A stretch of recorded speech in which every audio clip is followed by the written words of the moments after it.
going on, everybody? Hi, welcome to the program. It's the Jeff Gerstmann Show. It's a podcast. It's about video games.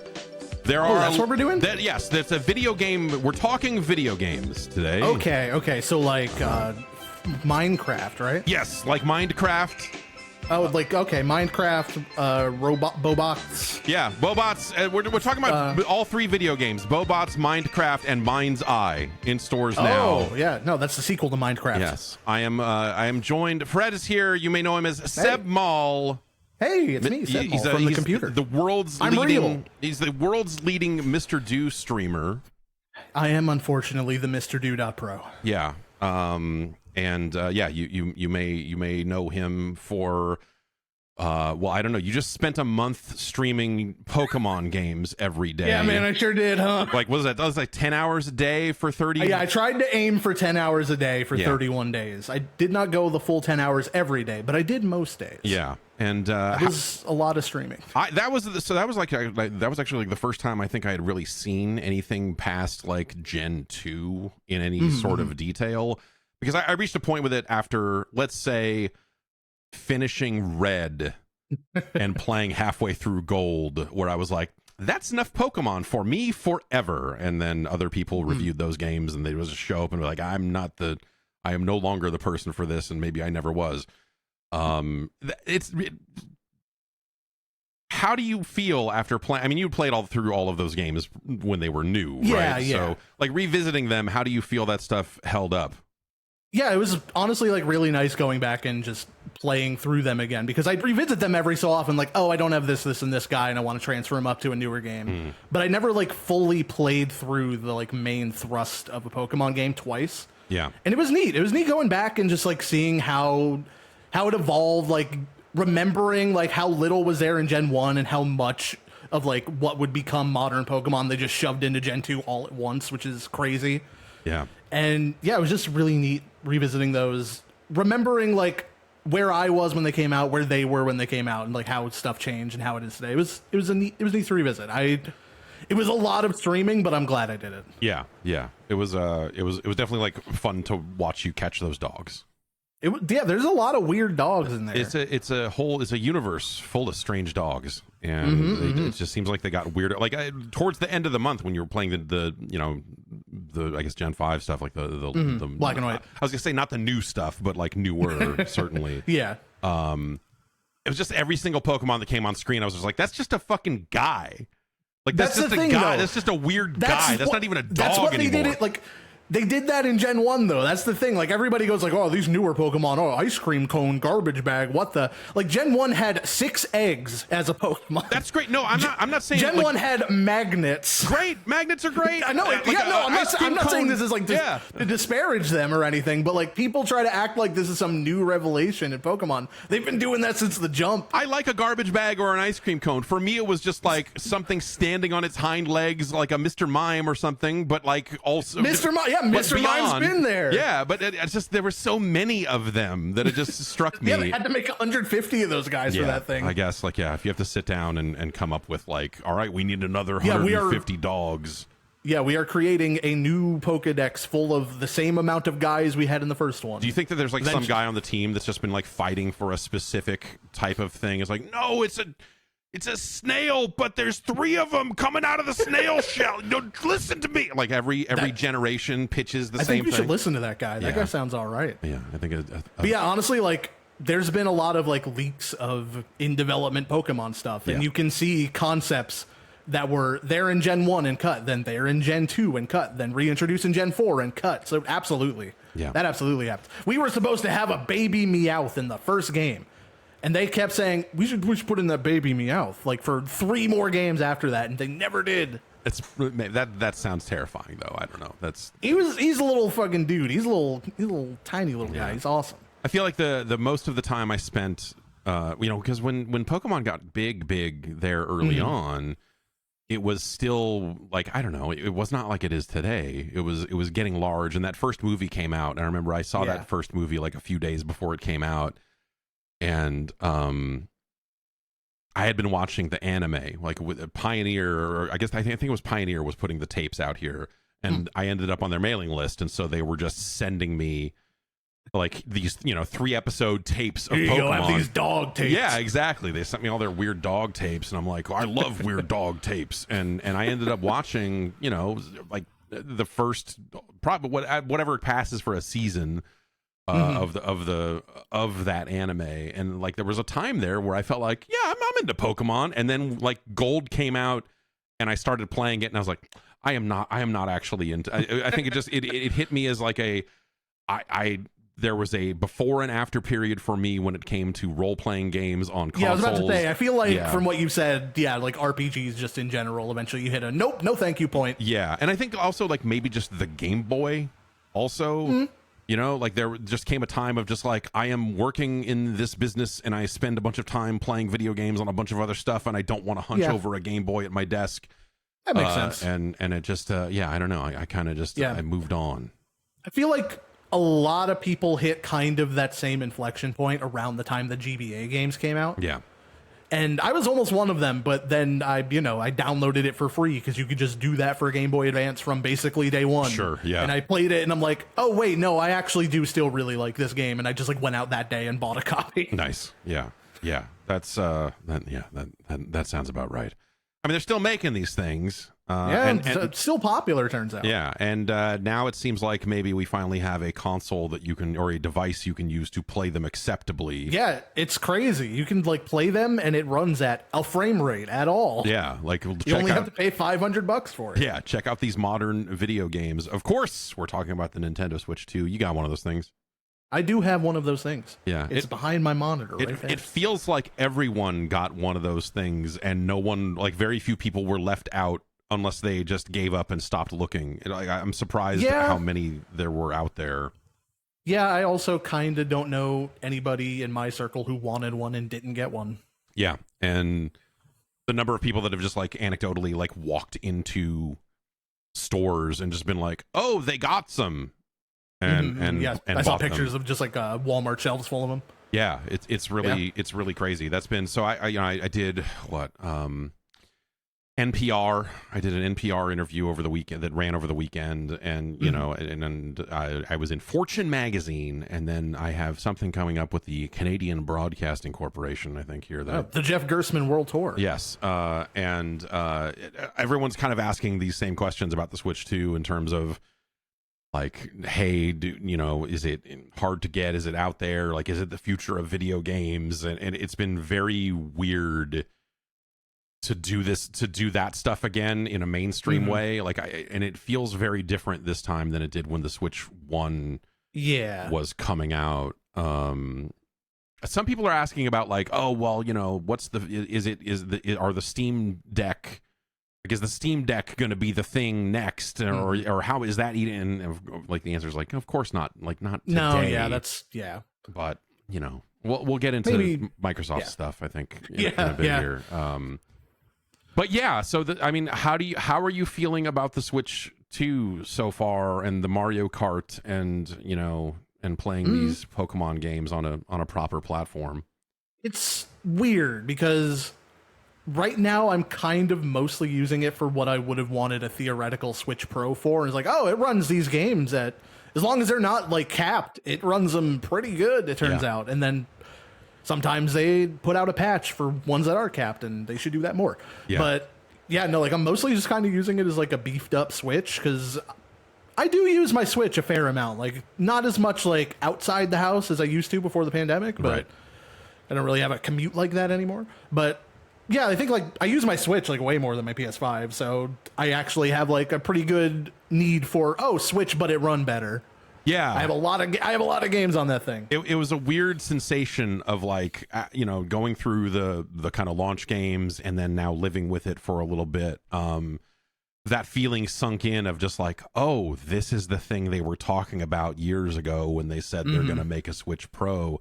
Like I now kind of firmly believe that this thing was maybe supposed to ship earlier than it did because of whether it's supply chain issues or whatever. I think if you look at like the last 2 or 3 years of first party support for the Switch and kind of how sparse it got there, almost like they stopped developing games at one point and said, we're making a new thing. And then the new thing took longer than they thought and whatever, just like everything looks. And like, Like the Mario Kart bundle, like some of them have a code in there, and then some of them you just download it from the eShop because it already has like the license pre-installed on it, which really makes it feel like they were, one, stockpiling units for a while, and two, hit on bundling Mario Kart with it later than that. Weird. That's I had not heard that. Mine came with a code. I won't reveal. Yep, no, mine was an eShop one. I won't reveal the code, but I will say that the letters MRDO were a part of my code, which felt very Maybe that blessed. one was meant for me. Yeah. I felt very blessed to get the Mr. That's Dew. not how you should feel. You're not blessed. He is looking after me.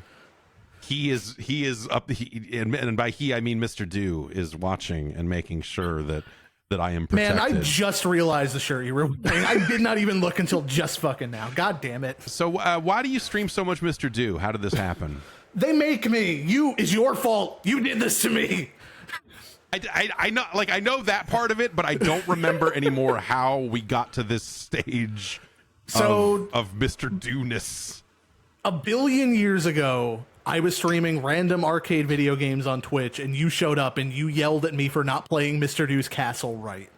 And for saying that it was a bad game. And I was playing it right, and it is a bad game, and you're wrong. No. And then you just kind of kept talking about Mr. Dew on Giant Bomb content. Uh-huh. And then I had the idea at some point for like a birthday stream or something to go, oh yeah, you can make me play Mr. Dew for $10. And it just sort of spiraled out of control from there. Yeah, that sounds about right. Well, Mr. Dew's a great game. Mr. Dew's Castle is a great game with great music. You people listen to this guy. You willingly tune into this man and let him lie to you. Get a few levels week over week. You know how a Tekken game, the AI gets a lot harder around like the fifth fight or so? Like it just like decides like, okay, your quarter is now mine, and you're going to need to continue. Mr. Dew's Castle is exactly like that. The enemies get smarter. They're thinking. After about 3 levels, they're like, oh, you thought that like these tactics are going to work through the whole game? No, you got to change it up. Kazama does not like tie you up and go, you can't use right kick anymore. Well, he blocks. I'm tired of your stupid kicks, Eddie Gordo, on your no legs. No more legs. Hands only. Blocks his stuff. He blocks more of his stuff. And it's just like when the unicorns Honestly, like if they did that in Tekken, if they had like a little scene of you having your legs tied up or whatever, that'd be more than Mr. Dew's Castle. They just take away one of your attack methods without telling you. You have to figure out that it's gone. Exactly, man. It's deep. It's thinking. It is not thinking. It's a 1982 arcade game. If it telegraphed that, you would Video know. games didn't think till the Dreamcast. It's not like Dig Dug when like, oh, the music's going to get faster, you know? It's going to let you know. Sucked. Oh. Dig Dug is good and Mr. Dew is bad. No, see, Mr. D, he's got and you can use that power ball to take out the enemies. It's a hell of a game. Never do that to me again. Okay, all right, fine.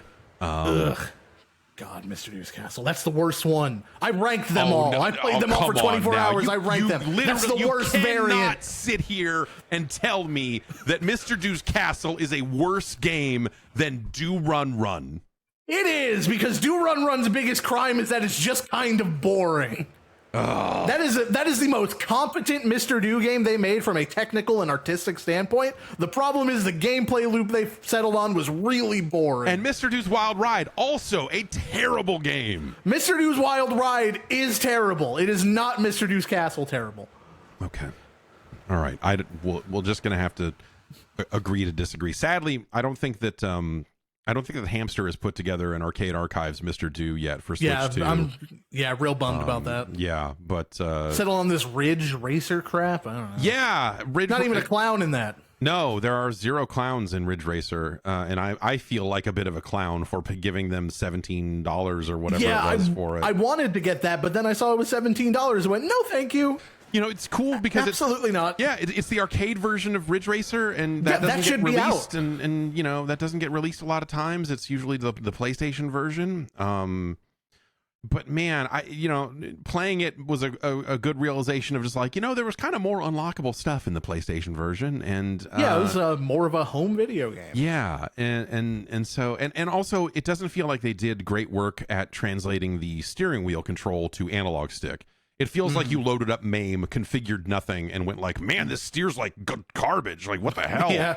And I also like no analog triggers on the switch to controller. Yeah, which I got my Pro controller. I had ordered one pre-release, and then it got canceled on its way here, which I think means someone probably stole it. And so yes, I acquired which was nice because I got to order from Costco, so it was $10 cheaper. And so it was only $80 instead of $90. What a bargain! What a steal! And then I pulled it out, and I was like, okay, this D-pad does seem like it's maybe better than the D-pad feels better. Yeah. And then I was reminded, like, oh wait, this doesn't have analog triggers. Also, it's like they're going to EA and saying like, oh, you want to put Need for Speed games on our platform? How about instead you get fucked? And then it's just a very weird.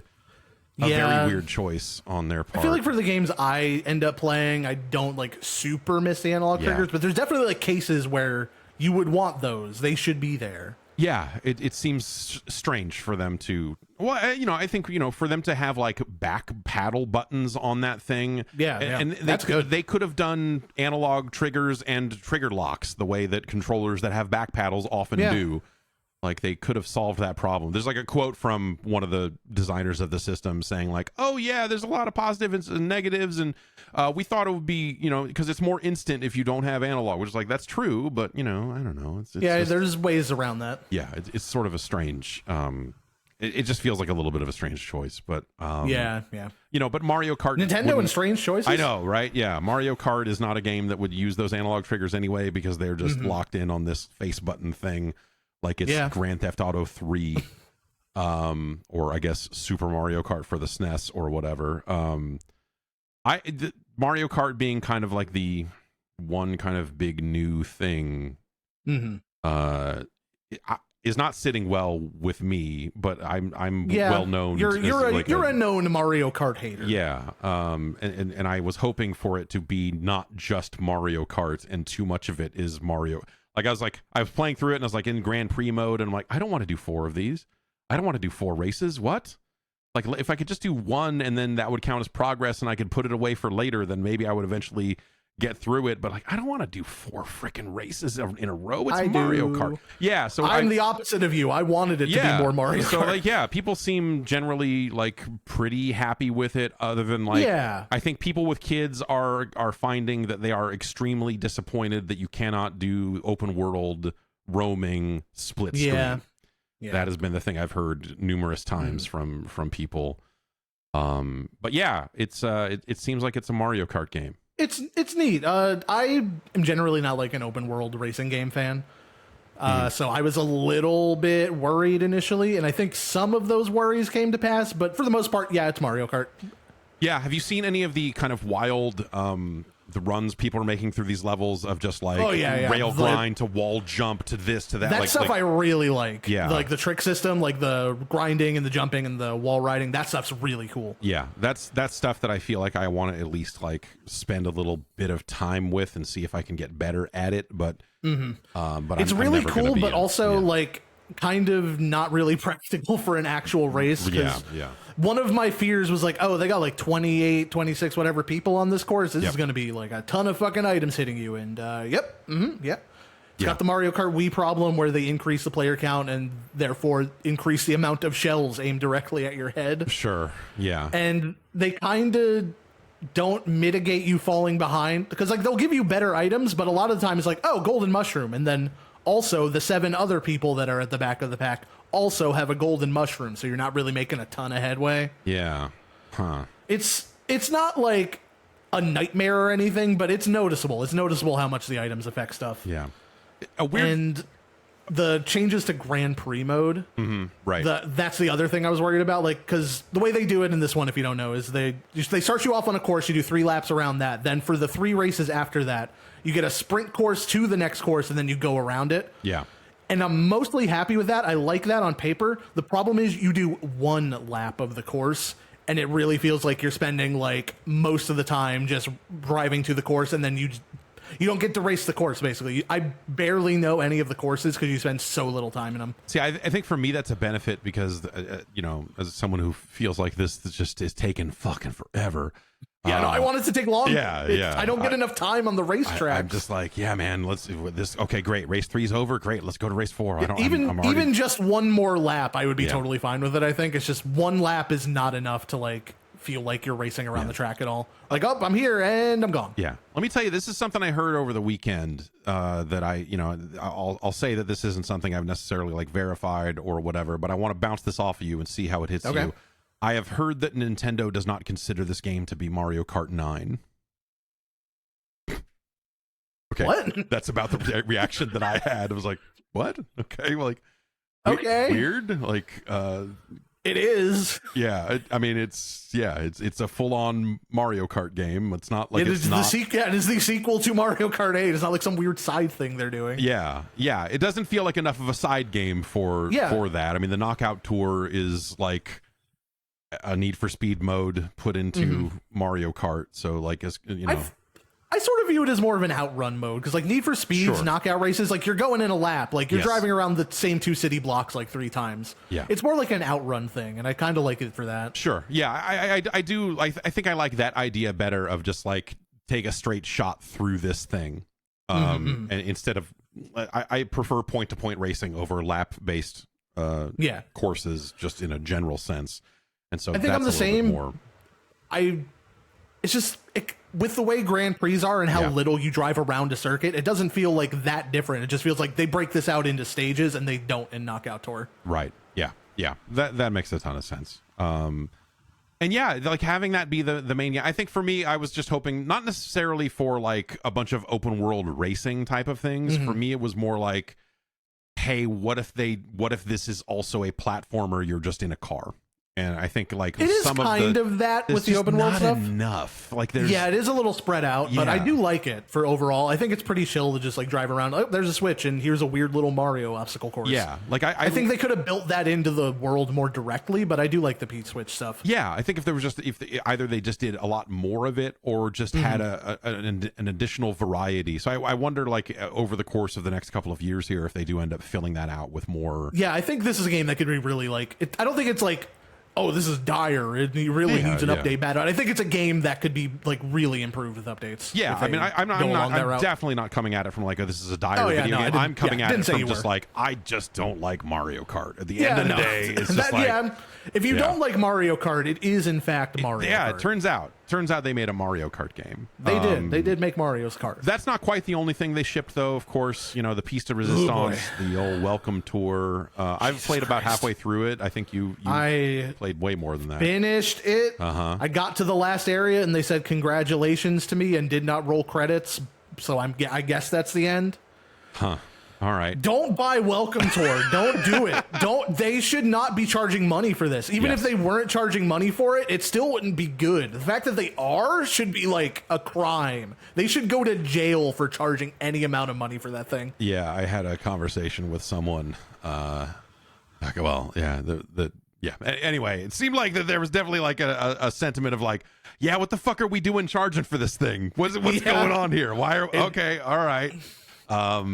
And if they ever end up doing a Nintendo Switch 2 ambassador program, that is first on the list of things I think they will make free. Yeah, definitely.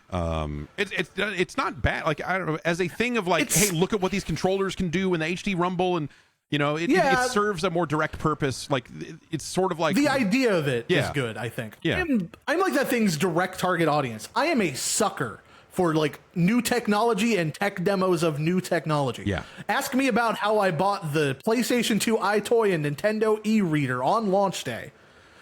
Oh, boy. I cannot in good conscience recommend anybody put any time into that thing. Because first of all, so many of those fucking tech demos are, yo, do you know this thing got a fucking mouse in it? Yo, you check this shit out. You can fucking move this thing around. It's the pointer on the screen. It's crazy. You can move your character around and look around with this mouse. That's fucking nuts, right? Yeah. And it's not really nuts, and it's most of the focus of a lot of those tech demos. That and the HD Rumble too. Like, yo, this thing shake. It feel like they're a ball in there. Yeah, and I was like, these beads and these rubber balls do feel different. It does feel like there's a rubber ball in there, but like, yeah, man, I don't need like 10 demos of that. Yeah. Yeah. I don't need an entire minigame about mousing around the screen trying to find where the rumble is strongest. Well, they have to assume that the person using it has never used a mouse before in their entire life. I mean, it really does come off that way. Like, they don't so much as say, like, yeah, we invented this, but it really feels like they thought they invented this. Yeah, right. But yeah, it's like a combination of that and the progression being locked to those stamps. Yeah. Like, do well at these, like, not fun mini games. Like, oh, and that's the optional content. You can do that if you want to. You're gated from the areas by doing the stamp rally, which means wandering around a giant Joy-Con. Yes. Yeah, no, not the medals, the stamps. Yeah. Every area is based on like a different component of the Switch 2. Right. And they all have these stamp podiums hidden within them. That's just like Astrobot, and people loved Astrobot. You get to walk around the insides of a PlayStation, and everyone loved it. So here it is again, and everyone loves it. Everyone loves it. They loved rubbing their character across every single inch of a Pro controller, trying to find the invisible hotspot that will let it zoom out and go, A button. Yeah. And doing that for every single part of the Switch, or you're not allowed to move on to the next set of tech demos. Yeah, it's not a good product. I wonder if that was a different thing, and then once they decided that, hey, we're charging money for this, if someone had to go back and be like, well, we've got to gate progress on this, or else people are going to waltz through it in 7 minutes, and then they're going to go, wait a minute, more dollars than minutes. This not good. I will say the NPC dialogue is pretty good in it, though. Like, you get a lot of really great lines, like, I'm all about that HDR technology. And, like, some dude staring at, like, a literal JPEG of a Nintendo Pro controller and going, I'm interested in this. Great. Yeah. The dialogue is insane because it's a bunch of insane people saying insane things about the Nintendo Switch 2 Joy-Con wheel. Great. We're going to take a break and come back and talk about the some more of the third-party Switch stuff. And we'll get into the Summer Games Fest and all that sort of stuff. We'll be right back. I think you'll be able to see us on the bottom of the screen for this, which will be weird. Yeah. No, that's the wrong button. I've pushed the wrong thing. Oh no, you fucked it. Okay, here we go. Hey, it's heating up outside. And that means you might just be sweating a little bit more than normal. If you're like me, you're looking for something to kind of handle that. A little bit of sweat control. Well, check this out. Introducing the Mando Deodorant Plus Sweat Control Solid Stick. It's double protection, so finally you get the odor control you love with Mando, plus powerful sweat control, too. You can grab yours at shopmando.com and experience the double protection of Mando Deodorant plus sweat control. So what makes this a whole different thing? Well, it's clinical strength sweat control. One swipe, you're good to go. It's not your typical deodorant, it's clinical strength. So it's 2 times better at controlling sweat than the standard. And it controls both sweat and odor for 72 hours. And after just 12 hours, underarm sweat was reduced by 92%. You can stop odor before it starts. 100% of study participants experience all-day odor protection. It uses premium ingredients. It's not loaded down with stuff.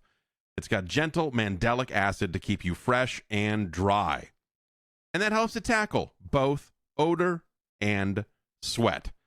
If you're the type of person that gets, sweat stains on a shirt or something like that, eliminate it with Mando. Mando's got a hot deal for you right now. Mando's starter pack is perfect for you. It comes with a solid stick deodorant, cream tube deodorant, 2 free products of your choice, like a mini body wash or a deodorant wipe, and free shipping. There's a special offer for you. You can get 20% off site-wide with this exclusive code. Use the code JeffG at shopmando.com for 20% off site-wide and free shipping.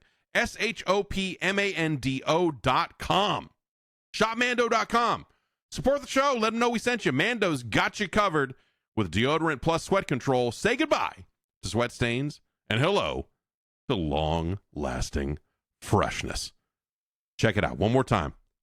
Shopmando.com and use that code JeffG to get 20% off site-wide plus free shipping. It's a deal.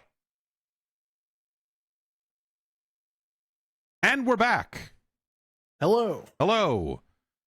We're talking about the Nintendo Switch 2 here. Twitch streamer, Mr. Do professional Sebmal is here. You can find him at twitch.tv. You can find him at mrdo.pro. Or twitch.tv/Sebmal, or you can type in the non-cursed URL. I'm fine with either. Yeah, they'll both get you there. They will. I was I played some Cyberpunk on the Switch 2. Kind of talking about some of the third-party stuff. I was, I don't intend to play Cyberpunk 2077 ever again at this point. But I did import my save from other platforms, which is funny because it's a save that at some point I had on PC and cheated like crazy and gave myself every stat point you could get, way more than you're supposed to get in the normal game. And so I had the full skill tree unlocked and imported that into the Switch 2, and like, oh yeah, it still works here. Weird. The thing they did there, I mean, like it runs okay. I don't know. The streets are shiny. It looks a little grungy in spots. Resolution wise, it's about what you would expect. The thing I'll say though is that they really spent a lot of time thinking about the Switch 2's different control options. Yeah, I saw some of that. Yeah, and like took advantage of a lot of that. I don't know if any of those are going to be actually like good ways to play the game.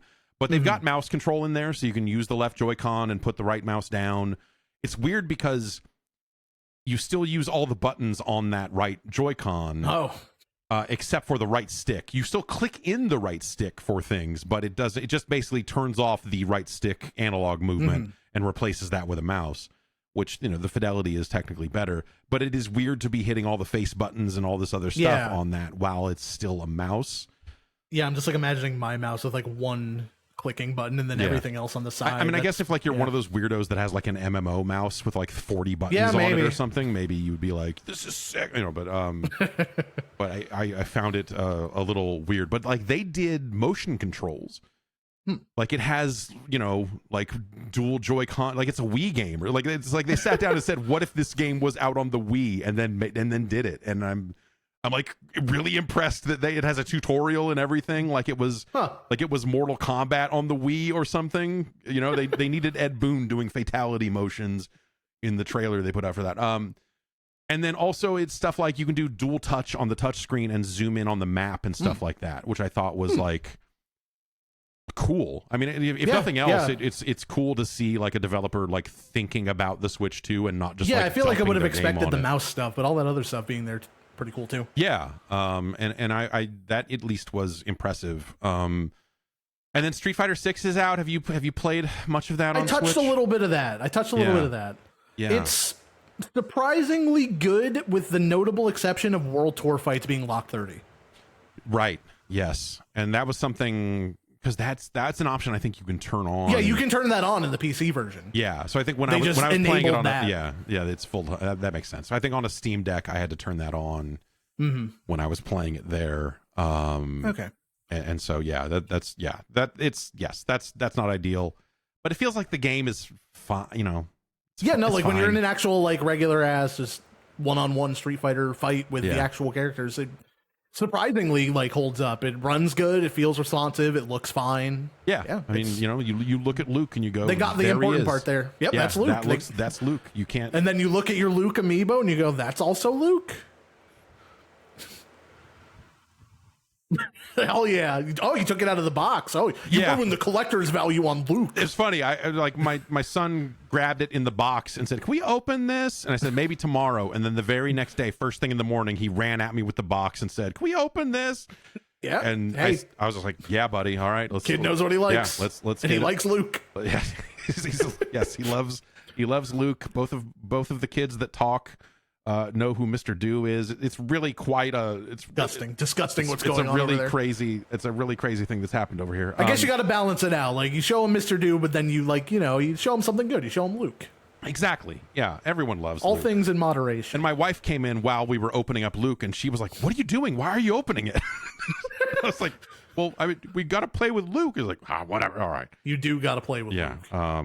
Did you read the tutorial on what the amiibos actually do in that game? I have no idea. I don't even know where you go to do it. So it's like the stuff you would think. Like, you tap it, you get items for World Tour, you can save outfits to it, whatever. But there's also like oh, you can link your Capcom Fighter ID to it, and then if you tap someone else's amiibo, it'll register them as a friend.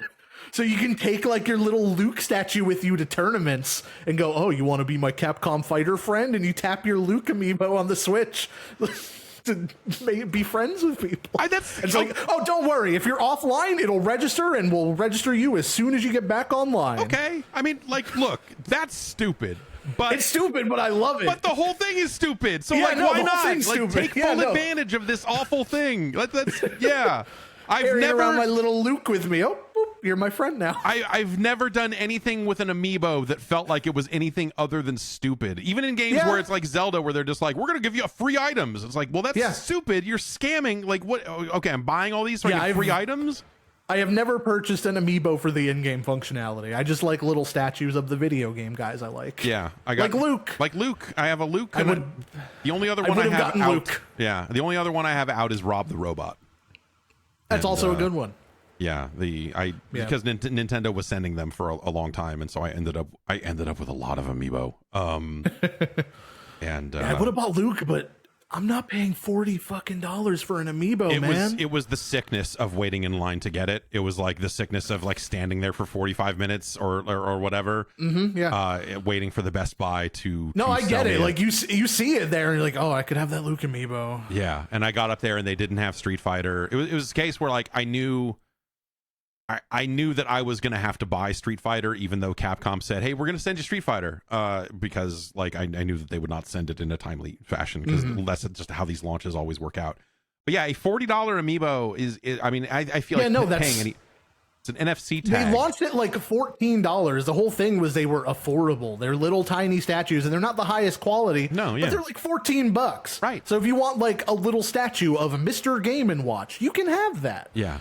$40 is way too goddamn much. Yeah, it's really stupid. I mean, do you know how much a blank NFC tag costs? It's not $40. Not $40. Not $40.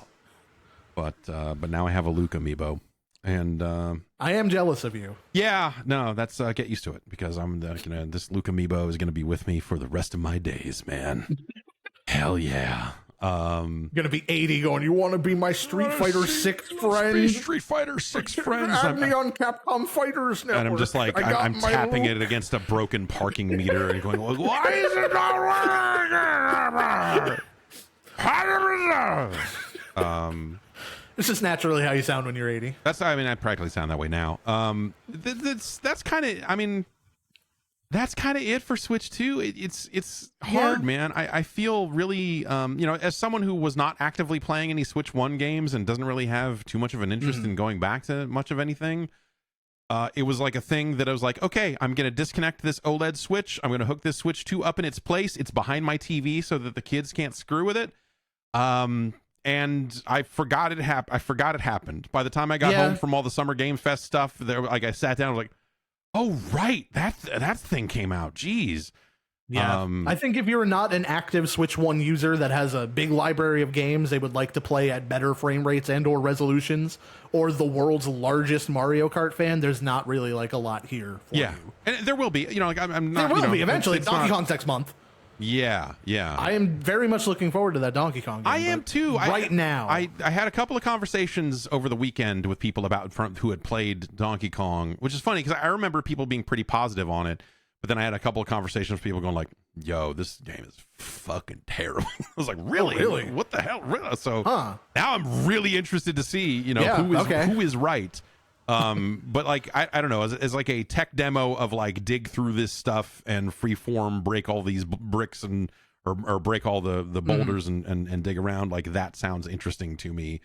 Yeah. Either way, as a noted tech demo sicko, yes. Also me. Yeah. So I'm whatever, man. I'm in it for the good, new, nice looking Donkey Kong. He does look cool. I do like that new Donkey Kong. Yeah, it's like they finally, after all these years, redeemed Donkey Kong from the. Yeah, they remembered he should be like funny and goofy and not just like not a tech demo. Yeah, right. Not remnants from some nightmare series of games that sullied the good name of Donkey Kong. I can't go with you there. I can't go. I think Donkey Kong Country 2 is pretty good.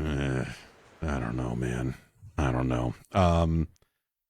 But yeah, overall, like it's the build quality feels generally better. Like, do your Joy-Cons flex at all when they are docked to the sides? Mine do ever so slightly. Let me check, because I haven't done a lot of handhelds. That was another thing I was talking to people about over the weekend, and some people were like, "Yes, it definitely does," and some people were like, "Yeah, it's got a little flex to it." Yeah, to it. When I was entering it was like I wasn't even playing a game. I was entering my Wi-Fi password, and I was like, "Why is this happening? Why is it like this?" It's a nightmare. If you play Nintendo Switch 2 Welcome Tour, they would tell you. Okay. They do actually tell you, like, "Oh, we did this on purpose. It's like this on purpose, so you can't just snap it off." Well, I guess that makes some sense. But yeah, having them move in my hand felt a little cheap for something that I was like, "Oh, cool, they're going to fix all these problems." But like between that and as people have started doing teardowns of the controllers and being like, not only are these not Hall effect sticks, they are in fact not that different from the sticks in the other ones that drifted their ass off. So let's see how it goes. Yeah, I never had I somehow lucked out of the Joy-Con drift problem. And I never used mine enough to really have a problem. So I think, maybe. And I was always switching out my switches for like, oh, this OLED is out now. And then we started using a Switch Lite around the house because that's good for the kids. And so I found myself playing most of my games on a Switch Lite, and obviously that's not a problem there. But yeah, that thing's out, and we'll see how it all goes. I think long term, the existence of DLSS inside of this thing is going to probably make for a smoother ride for a lot of third parties for years to come, and it'll probably help them in a lot of ways over I feel years. Like the Switch 1 just like really like dropped off in like, oh, we made this thing run good for like the first year or two, and then after that just really mixed bag on everything. Right, for sure. So hopefully that alleviates some of that. Yeah, I suspect it will. And then let's see, I'm trying to think other games here. Like there's some stuff that I played. I have not played Mind's Eye, which came out as we were beginning this podcast. So you can't tell me what is Mind's Eye. I don't know what Mind's Eye is. I can try to, but I don't think anyone's going to remember because it's just like this. It's become this infinitely forgettable thing. The Mind's Eye story is very weird. If you remember a couple of weeks ago, one of the co-CEOs of the studio behind the game, Build a Rocket Boy, was out there saying there's a coordinated campaign of haters that are out there. Yeah, I did see that. To talk about our game, and nobody was talking about your game. Dude. Yeah, no one at all is talking about this game. It's not like, don't worry, no one's talking bad about it. No one is talking about it. So like a little bit after that, I got a hold of the people that were doing PR for it, and I was like, "Yo, man, you got any of these? I want to check this thing out." And they sent back, like not abnormal. They sent back a form to fill out so that they can look at everyone who requested review codes and decide who gets it or whatever. But there was an entry on the form that I looked at and went like, oh, because it said, please link to any prior coverage of Mind's Eye that you have produced, which is not something that happens very often in this format. Unless you're trying to screen for haters. That's exactly what I thought that is. And so I looked at that and went like, oh, no one's getting this game. And sure enough, I don't think anyone has gotten any copies of it. They're all haters. They're all in on it. They're paid actors. That's right. We're getting Sam Hauser showed up at my house with a bag of money, and I don't even know what the conspiracy is meant to be. But the other stuff that happened is like a couple of like head executives of the company, like the chief financial officer and someone else like left the company like last week, which is, that I didn't know. Right before the launch of a game is a little weird. Yeah. Leslie Benzies was also due to give a talk about the game that got canceled very last minute, citing a family emergency, which I don't, like whatever. Now I'm the one with the conspiracies, but but it's just, and then like the one, I think the head of IO Interactive, who is publishing the game, was asked point blank, "Do you think that there are people being paid to talk about this game?" And he's like, "No." Like, no, I don't. So it's a very, at least that side of the operation has their head on their shoulders, I guess. Yeah, right. It's just a very surreal launch for this game. I guess also their day one patch for Xbox maybe got rejected and kicked out of cert, so it is not ready. The other versions are. And so this game just became available, and maybe the Xbox version is not right or something. On the other side of sounds this like podcast, the Xbox version might be the most fun. that might be the one to get. No, I don't know, but I'm interested to see what that thing is, and it's just a very, it's an extremely bizarre scenario here. Yeah. Like the only thing I know about Mind's Eye is that stuff around it. Like the game, I saw the trailer at Summer Games Fest, and like, there's a chip in your neck and you're shooting guys. I don't know, man. Yeah, that's that. I think there's a chip in your neck and you're shooting guys. Like it's from one of the people who is known for Grand Theft Auto, and you look at it and you go like, okay, there's car driving and there's shooting like a Grand Theft Auto, but like I don't know of the size and so also. The other thing that they have not done a great job of talking about is that this is all part of some big connected metaverse thing that they've been working on for years called Everywhere or Everything. Everywhere. I think I remember hearing about this. Everywhere sounds right. Yeah, and so like there's a new gaming story world for us to enjoy. There's a big mission creator in here that you can only create missions on PC, but you can play them on console. And so you can plop down buildings and shoot stuff. I don't know, but it seems like like this is their first attempt at shipping a game based on whatever that thing is or was. Like I don't know, who knows if that's even going to come together. But it seems like they had very heady kind of ideas about what this all was going to be. And now I look at it and go like, I don't know, this looks like a second-rate PlayStation 2 game, and that's not necessarily a bad thing, but like it for something that you're trying to.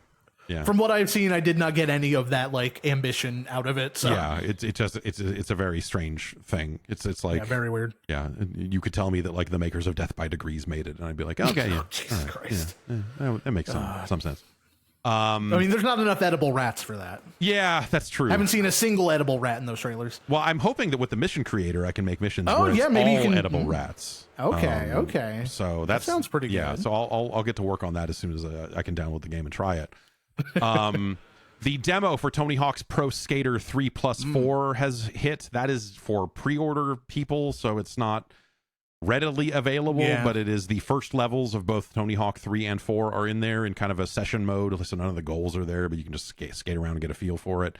I played a full version of that game over the weekend, and there's a video up on YouTube of me talking over that footage. I'm extremely excited for that thing. I'm glad it's finally happening. Yeah. It feels good. I think the visual, like, what they've done to those levels to kind of make them look a little more modern. I think they've done a good job there. And yeah, they created 3 new levels. So they let Iron Galaxy make 3 new levels, and they're very good. Really? Okay, good. And so now I'm like looking at it and going like, they should let those guys make a whole new Tony Hawk game. Yeah, Tony Hawk's Pro Skater 5. Exactly. The 5th Tony Hawk game. They said it would never happen. It's finally happened. They said no one in Chicago would be able to ever make a good Tony Hawk game, but here we are.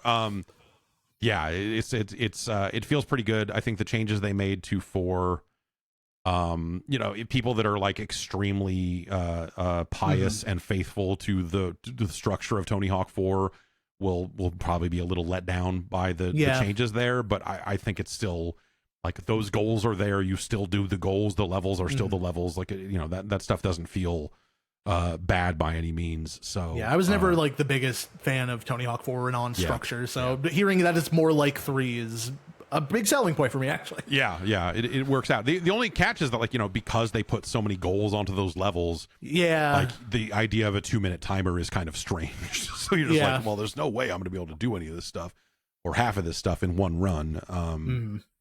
And let's see. I played some FBC Firebreak, which is Remedy's Remedy's control, set in the Remedy verse, I guess. And it is a 3-player first-person shooter. It's interesting. The way they've been talking about this game, most of what they talk about is how it's not going to command all of your time. Yeah, they're like, this is a game that dads can play, which or like you don't need a second job. You've already got a job. You don't need a game to be a job, so you can just play this one and have fun. And they do all that without saying that much about what the game is, and it's sort of weird. They're trying to get the message across of what that thing is, and it feels like they've leaned a little too hard into the like, whoa, we're not gonna nickel and dime you for a billion things and have daily quests and all this other shit. It's like, just, we're gonna put these, like Left 4 Dead or something, you're gonna be able to just fire it up and play these scenarios, and they've got plans for adding more scenarios, and they're gonna sell cosmetics, but it's not something where they're gonna, try to make it a full-on live service thing. Yeah, no, that sounds good, but yeah, like you said, they haven't really like focused on the video game part of it. So the video game part of it, I'm assuming it's just like a Left 4 Dead, right? Sure, yeah. Except well, not except, but it is class based. Like, you are equipping. Okay. You are equipping kind of a set specialty, and so you could be a person with a water gun. You could be a person with a giant wrench that fixes things faster. You run up to things and just hit it with the wrench over and over again to fix it. It's very satisfying. Or I think the last one is electricity, and then they're going to add more of those as they go as well. But then you build a loadout with perks, and what kind of grenade do you want, and what sort of gun do you want. So that's kind of separately from the kind of core competency that your player will have. But I've mostly played it as the repair guy. And so, like, when my meter fills up, I can throw out an office chair and a bunch of garbage, and then if I hit it with my wrench enough, it becomes a turret, and then the turret shoots stuff. And they're really leaning into this whole, like, how much time do you have sort of thing, because you can set a mission to just be one phase, whereas like a full mission is 3 phases. If you're just like, I just want to do the first third of this mission because I don't have time, you can set it up that way, and it's like, it's friendly, but like, I'm worried that the game is maybe going to be like not enough game or something. But like the structure of the first mission in the game is you get into an area and there's just a bunch of Post-it notes everywhere. And because this is the world of Control, these are, of course, like evil Post-it notes. Oh yeah, no. And so you have to destroy them. And so I expected nothing less. Yeah. So if you're the person with the water gun, you can get them wet. You can burn them with fire or throw. So as someone who just had a machine gun, I'm like unloading a machine gun into Post-it notes to kill them. And I'm like, this is really weird. And then when if you take damage, there's like a shower that you have to run back and take a shower to heal. And if the shower breaks, you have to hit it with the wrench.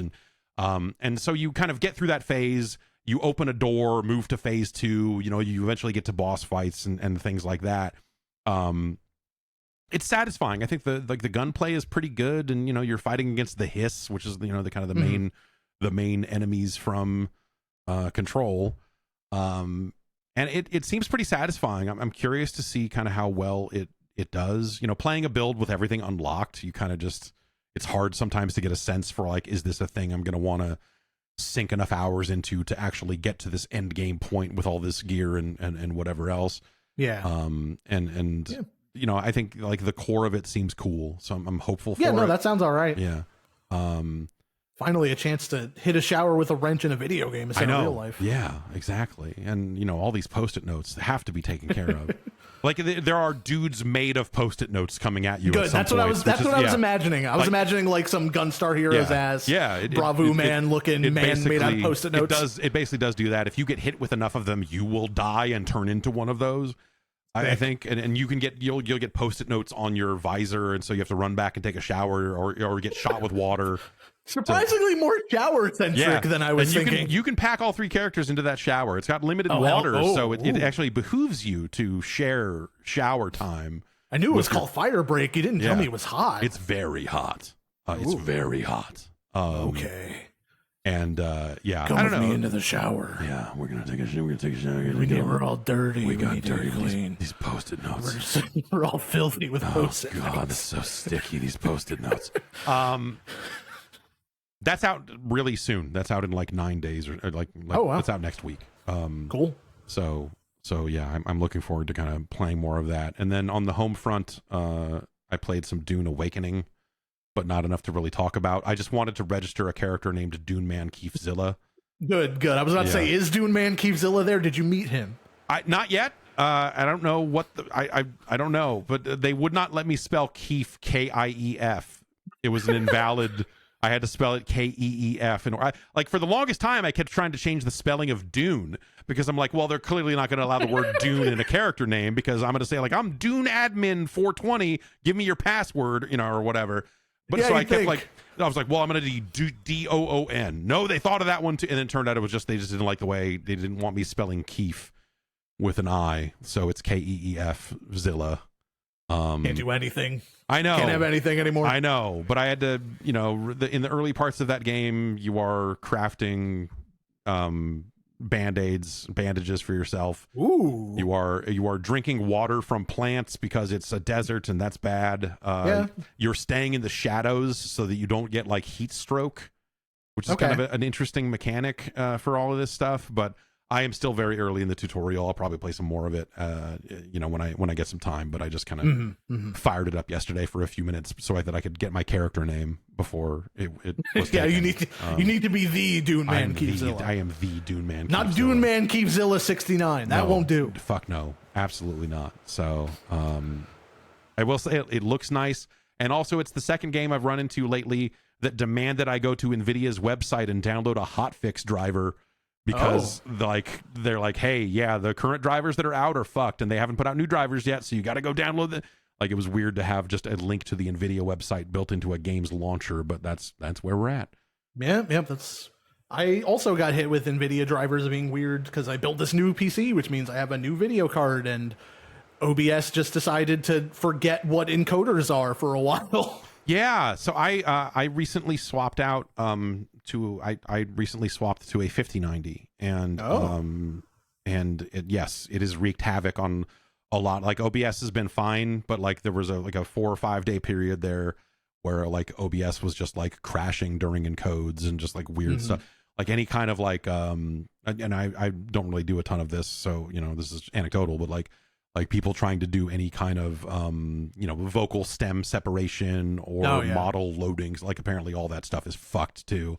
Yeah, so good. Great job on NVIDIA's part. Like they're like, even the AI shit that is their bread and butter isn't working right. So nice work to all involved. They haven't released the NVIDIA streaming AI assistant yet, so what's even the point of getting this stuff working? Yeah, exactly. I just want to make sure that I'm ready for the future. I want to make sure that my AI chat buddy can be here. Say, hey man, chat wants Ryan you to came take in your with a big shirt 25. off. Yeah, take your shirt off. Take your shirt off. Hey man, it's time to play some Mr. Dude. Ryan says lose the shirt. Brian says it's time to insert credits into the void. Yeah, so I don't know. We'll see how all of that goes. Let's take one more break. We'll come back. We'll get into the news after this. After this. I pushed the button. This. Setting up and selling things online. It can sound daunting. It doesn't have to be, though. Because you've got a partner in Shopify. Shopify is the commerce platform behind millions of businesses around the world. They're responsible for 10% of all e-commerce in the U.S., from household names like Mattel and Gymshark to brands that are just getting started. When you get started, you can get started with your own design studio. They've got hundreds of ready-to-use templates, so Shopify helps you build a beautiful online store to match your brand style. You get the word out, like you got a marketing team behind you. You can easily create email and social media campaigns wherever your customers are scrolling or strolling. And you can accelerate content creation, if you're just looking for fast ways to get your product descriptions and page headlines and product photos up there. They've got tools you can use to help with that. And best yet, Shopify is your commerce expert with world-class expertise in everything from managing inventory to international shipping to processing returns and beyond. So if you're ready to sell, you're ready for Shopify. Shopify makes it easy. It's very simple, turnkey-like tools to just get in there and get a shop up and running. You don't want to deal with credit cards yourself. It's a whole security thing. Shopify has it taken care of. They keep it secure so that you can focus on what matters, getting great products in the hands of the people who want them. So turn your big business idea into cash with Shopify on your side. Sign up for your $1 per month trial and start selling today at shopify.com/Jeff. Go to shopify.com/Jeff. That's shopify.com/Jeff.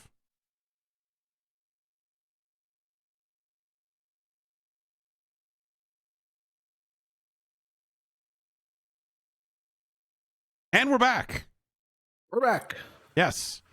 I've learned during the break that I was not routing things right, but people could still hear you, which is good. That's good. Because I muted you during the first break, but apparently I didn't, which means that during the intro part of the show, people may be hearing you doubled up. That's what I'm thinking. Cool. I think I may have been feeding double audio out before, but no one complained about it, so it's probably fine. Yeah, it's probably... Nobody's complaining in chat. It's probably all right. Yeah, it's probably okay. Why don't we get into the news? I guess let me push this.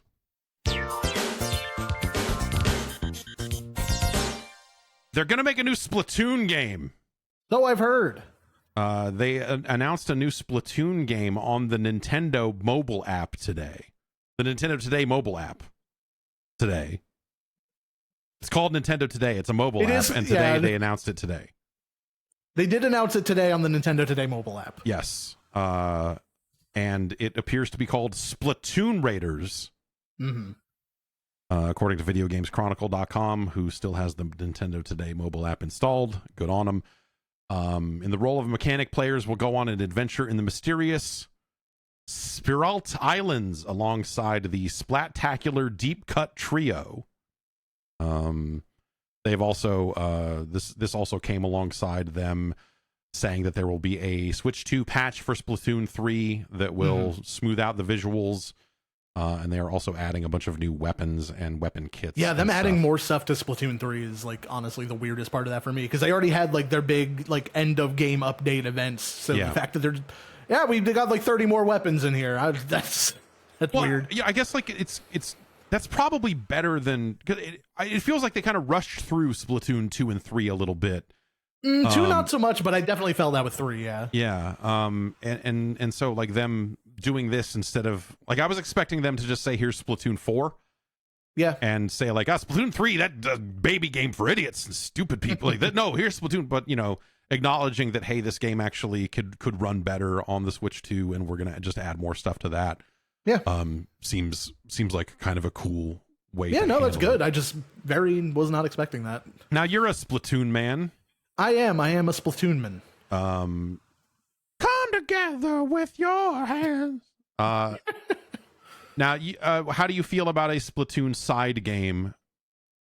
I theoretically like it. I'm worried about how much they're going to charge. Sure. Yeah.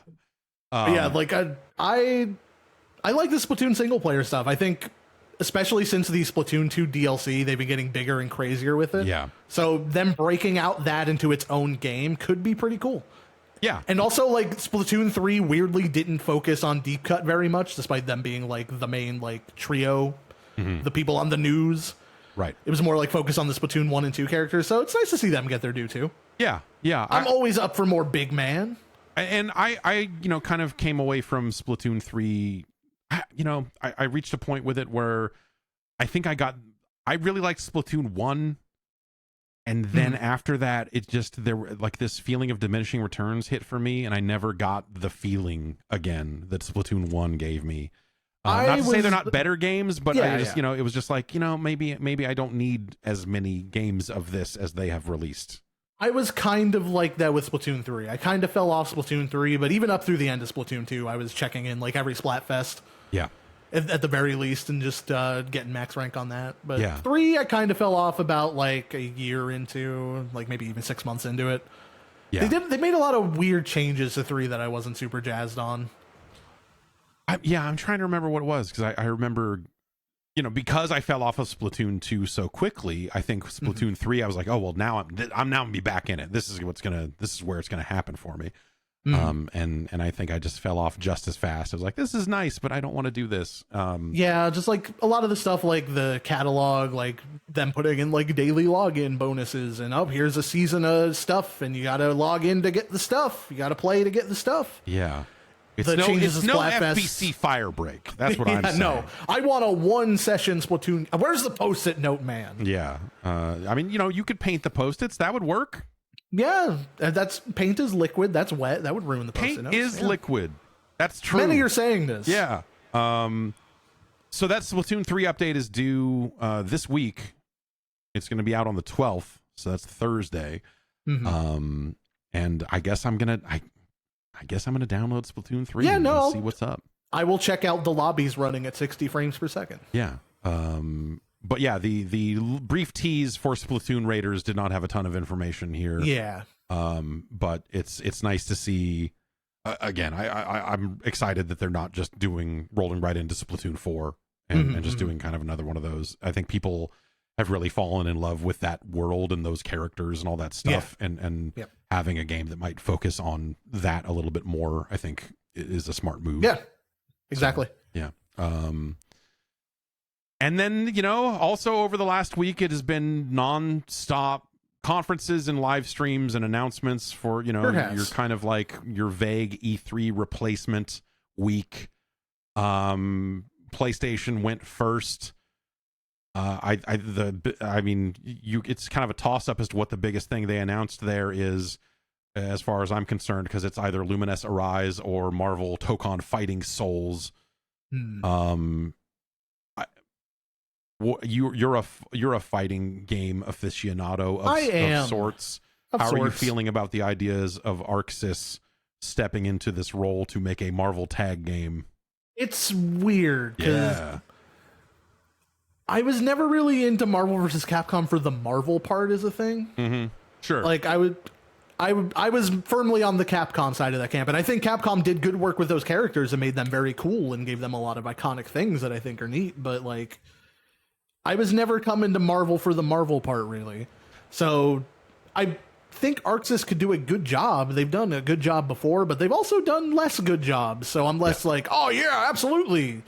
Yeah. Because who knows if this is going to be like a DNF duel. Sure. Right. Yes. Sony's involved in this process as well, sort of like they were with Street Fighter V. I think it's like a XDev thing where they're putting some funding into this, and they probably helped facilitate some of the Marvel relationship stuff. Yeah. And that's interesting. I think the trailer looks fucking great. I think I'm with you in that I'm not really there for the Marvel side of those games either, but at the same time I think that they established moves for those characters that I like doing in fighting games. Yeah.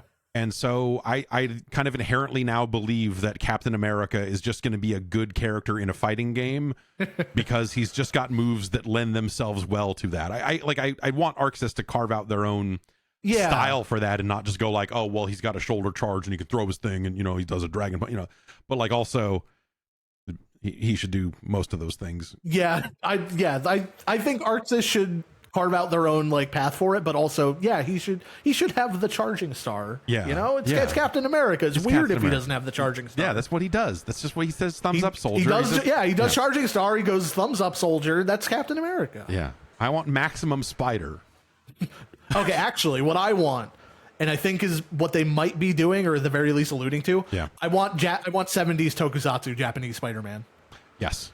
He's got the arm bracelet from it. Yeah. If he calls fucking Leopard on, then I'm in. If he's if we get the emissary from hell, I'm in. That would be holy shit. But good looking Iron Man, like these kind of like different takes on the characters, like that's something that's always exciting just to kind of see art wise. And I don't know. Yeah, it looks good like ArcSys stuff does. Yeah, I like it when shit gets weird. I like it when like unexpected things happen in video games, and so this is way more interesting to me than Capcom coming out and saying like, Marvel's back. You didn't like Infinite, but we're at it again. It's kind of. I think that's got a new set of Easter eggs for you to buy. Yeah, and like it's been pretty well documented at this point, whether it was through the Insomniac leaks or just the Black Panther game getting canceled. And when you were working with Disney with their IP, they want a cut of their money. Yeah, and it can make it very hard for some of these games to kind of make it. And so I totally understand why Capcom would be reluctant to, or just not super interested in immediately working on another Marvel versus Capcom. So yeah, definitely, especially now that they've issued a fighting collection that has Capcom versus SNK 1 and 2 in it. Like really, they should be like, oh, we saw that all the SNK fighting games were not so hot lately. So what if we made one of those instead? They should, and I feel like that's probably the direction they're going in, especially with Terry and Mai and Street Fighter 6. Yeah. But what if Capcom versus Capcom? What if they finally do it? Yeah, I mean, that's... What if they finally do it and we finally get Gene from God Hand in it? Yeah. I mean, there's no reason for them not to do this. Exactly. Yeah, they should do this stuff. They, I would be extremely interested to see like just a bunch of weirder Capcom pulls. Like go and get the Mega Man from that first person shooter Mega Man that got killed. Like put that one in it. Like just I'm a Higemaru from Pirate Ship Higemaru main. Yeah, exactly. I play as the plane from 1942, and it's working out pretty well. Worked out good for the Daytona car. Exactly. Well, yeah, put the car from Auto Modelista in it while we're at it. Yeah, absolutely. And see how it goes from there. So yeah, I think I would like to see Capcom do something weirder, or more likely is they just keep supporting Street Fighter 6. Yeah, probably. But eventually they have to stop supporting Street Fighter 6, right? Yeah, yes. But then they just do Street Fighter 7 at that point? Like, I guess like that's the thing is like do they have enough people to support two fighting games at once? Are they splitting their fan base? If they were to have a Darkstalkers on the market right now, for example, like would the FGC, like you're splitting the player base, it's like the same type of people trying to play both those games. Like, would you be better just focusing everyone on Street Fighter 6? I bet they probably see it that way from like a business standpoint, but I think from like a community and scene standpoint, we could have two Capcom games. It would work out for tournaments and stuff. It's certainly been like that before. And I think that definitely could work. Luminous Arise was also announced. This is do you like the Tetris Effect?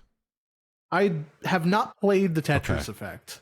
I should. I have a copy of it somewhere. Yeah. I should play that. This is that, but with Luminous instead of Tetris. Which that's the vibe I got. I think Luminous is a great puzzle game, a great block dropping game, and the style of it I think lends itself well to that kind of like more encompassing visual motif and the VR aspect of it as well. I think that's a very exciting. Yep, that's a very good fit. Yeah.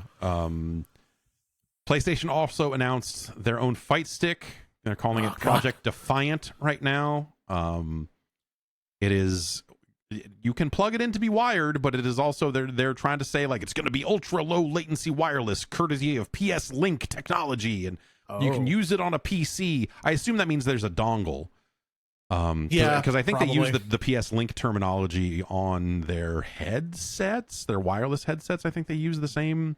I could be wrong, but yeah, I'm not sure. But it's a nice looking fight stick that kind of mirrors some of the look and feel of the current PlayStation 5 controller in a way that you look at it and go, "There's no way this thing is under like $350 or something."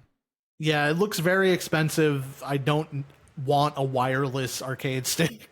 Yeah. You get an arcade stick for like the button layout and also like the latency, because you have a nice wired thing, plugs right in, doesn't have to go through a fucking wireless protocol. Yeah, exactly. I don't want to use that thing wireless.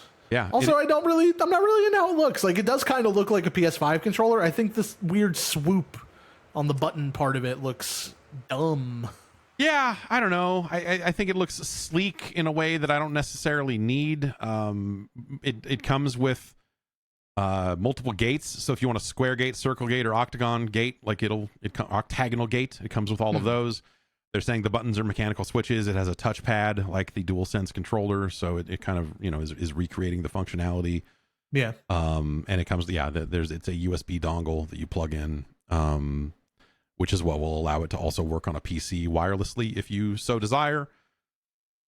I do not. I'm not. That's not a bad thing. I'm just not in need of that. I'm not currently using any wireless controllers.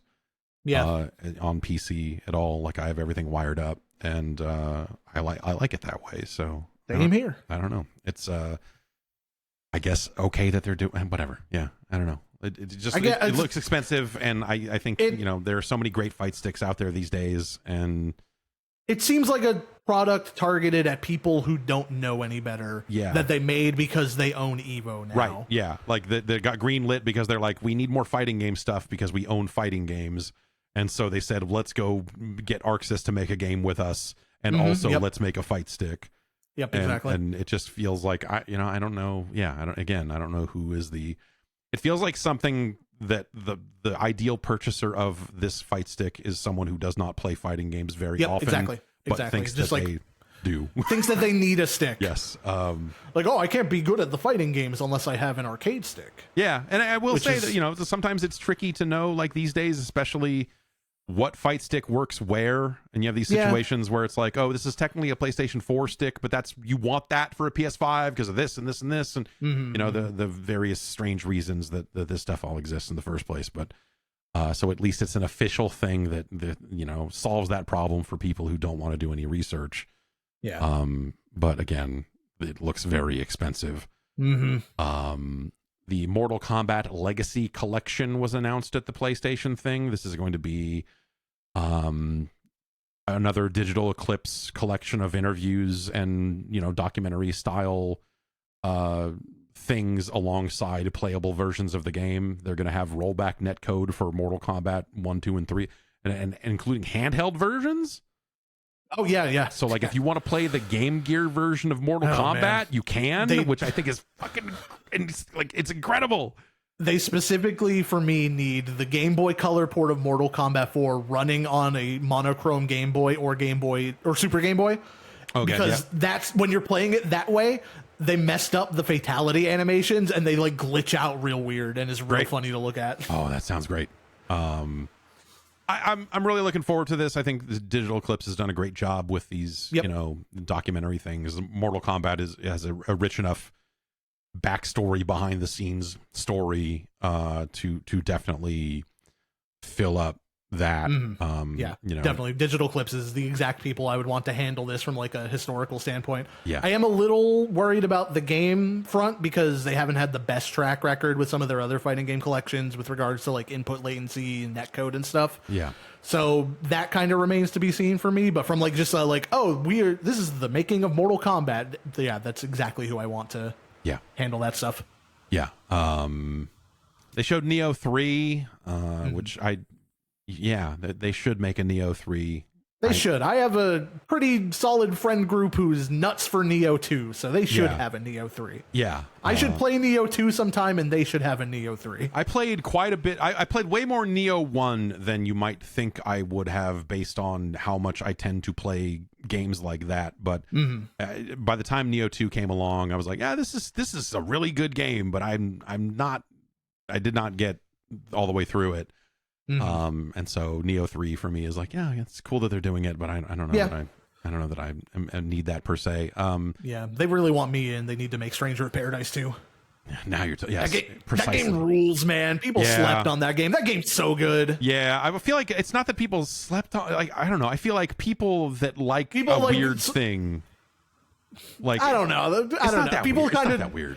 It's not that weird. People like saw the trailer and just like saw it, or chaos, and then like kind of just played like the demo and chaos and just didn't see the rest, I guess. All of that stuff was very appealing to me. I think some people that's the reason I was in, but like Stranger of Paradise is like actually good. They do things with the story that are like actually cool. See, as someone who's like not there for the story, I think the characters and their interactions are like interesting enough for it to work, even if you don't have that attachment to old Final Fantasy.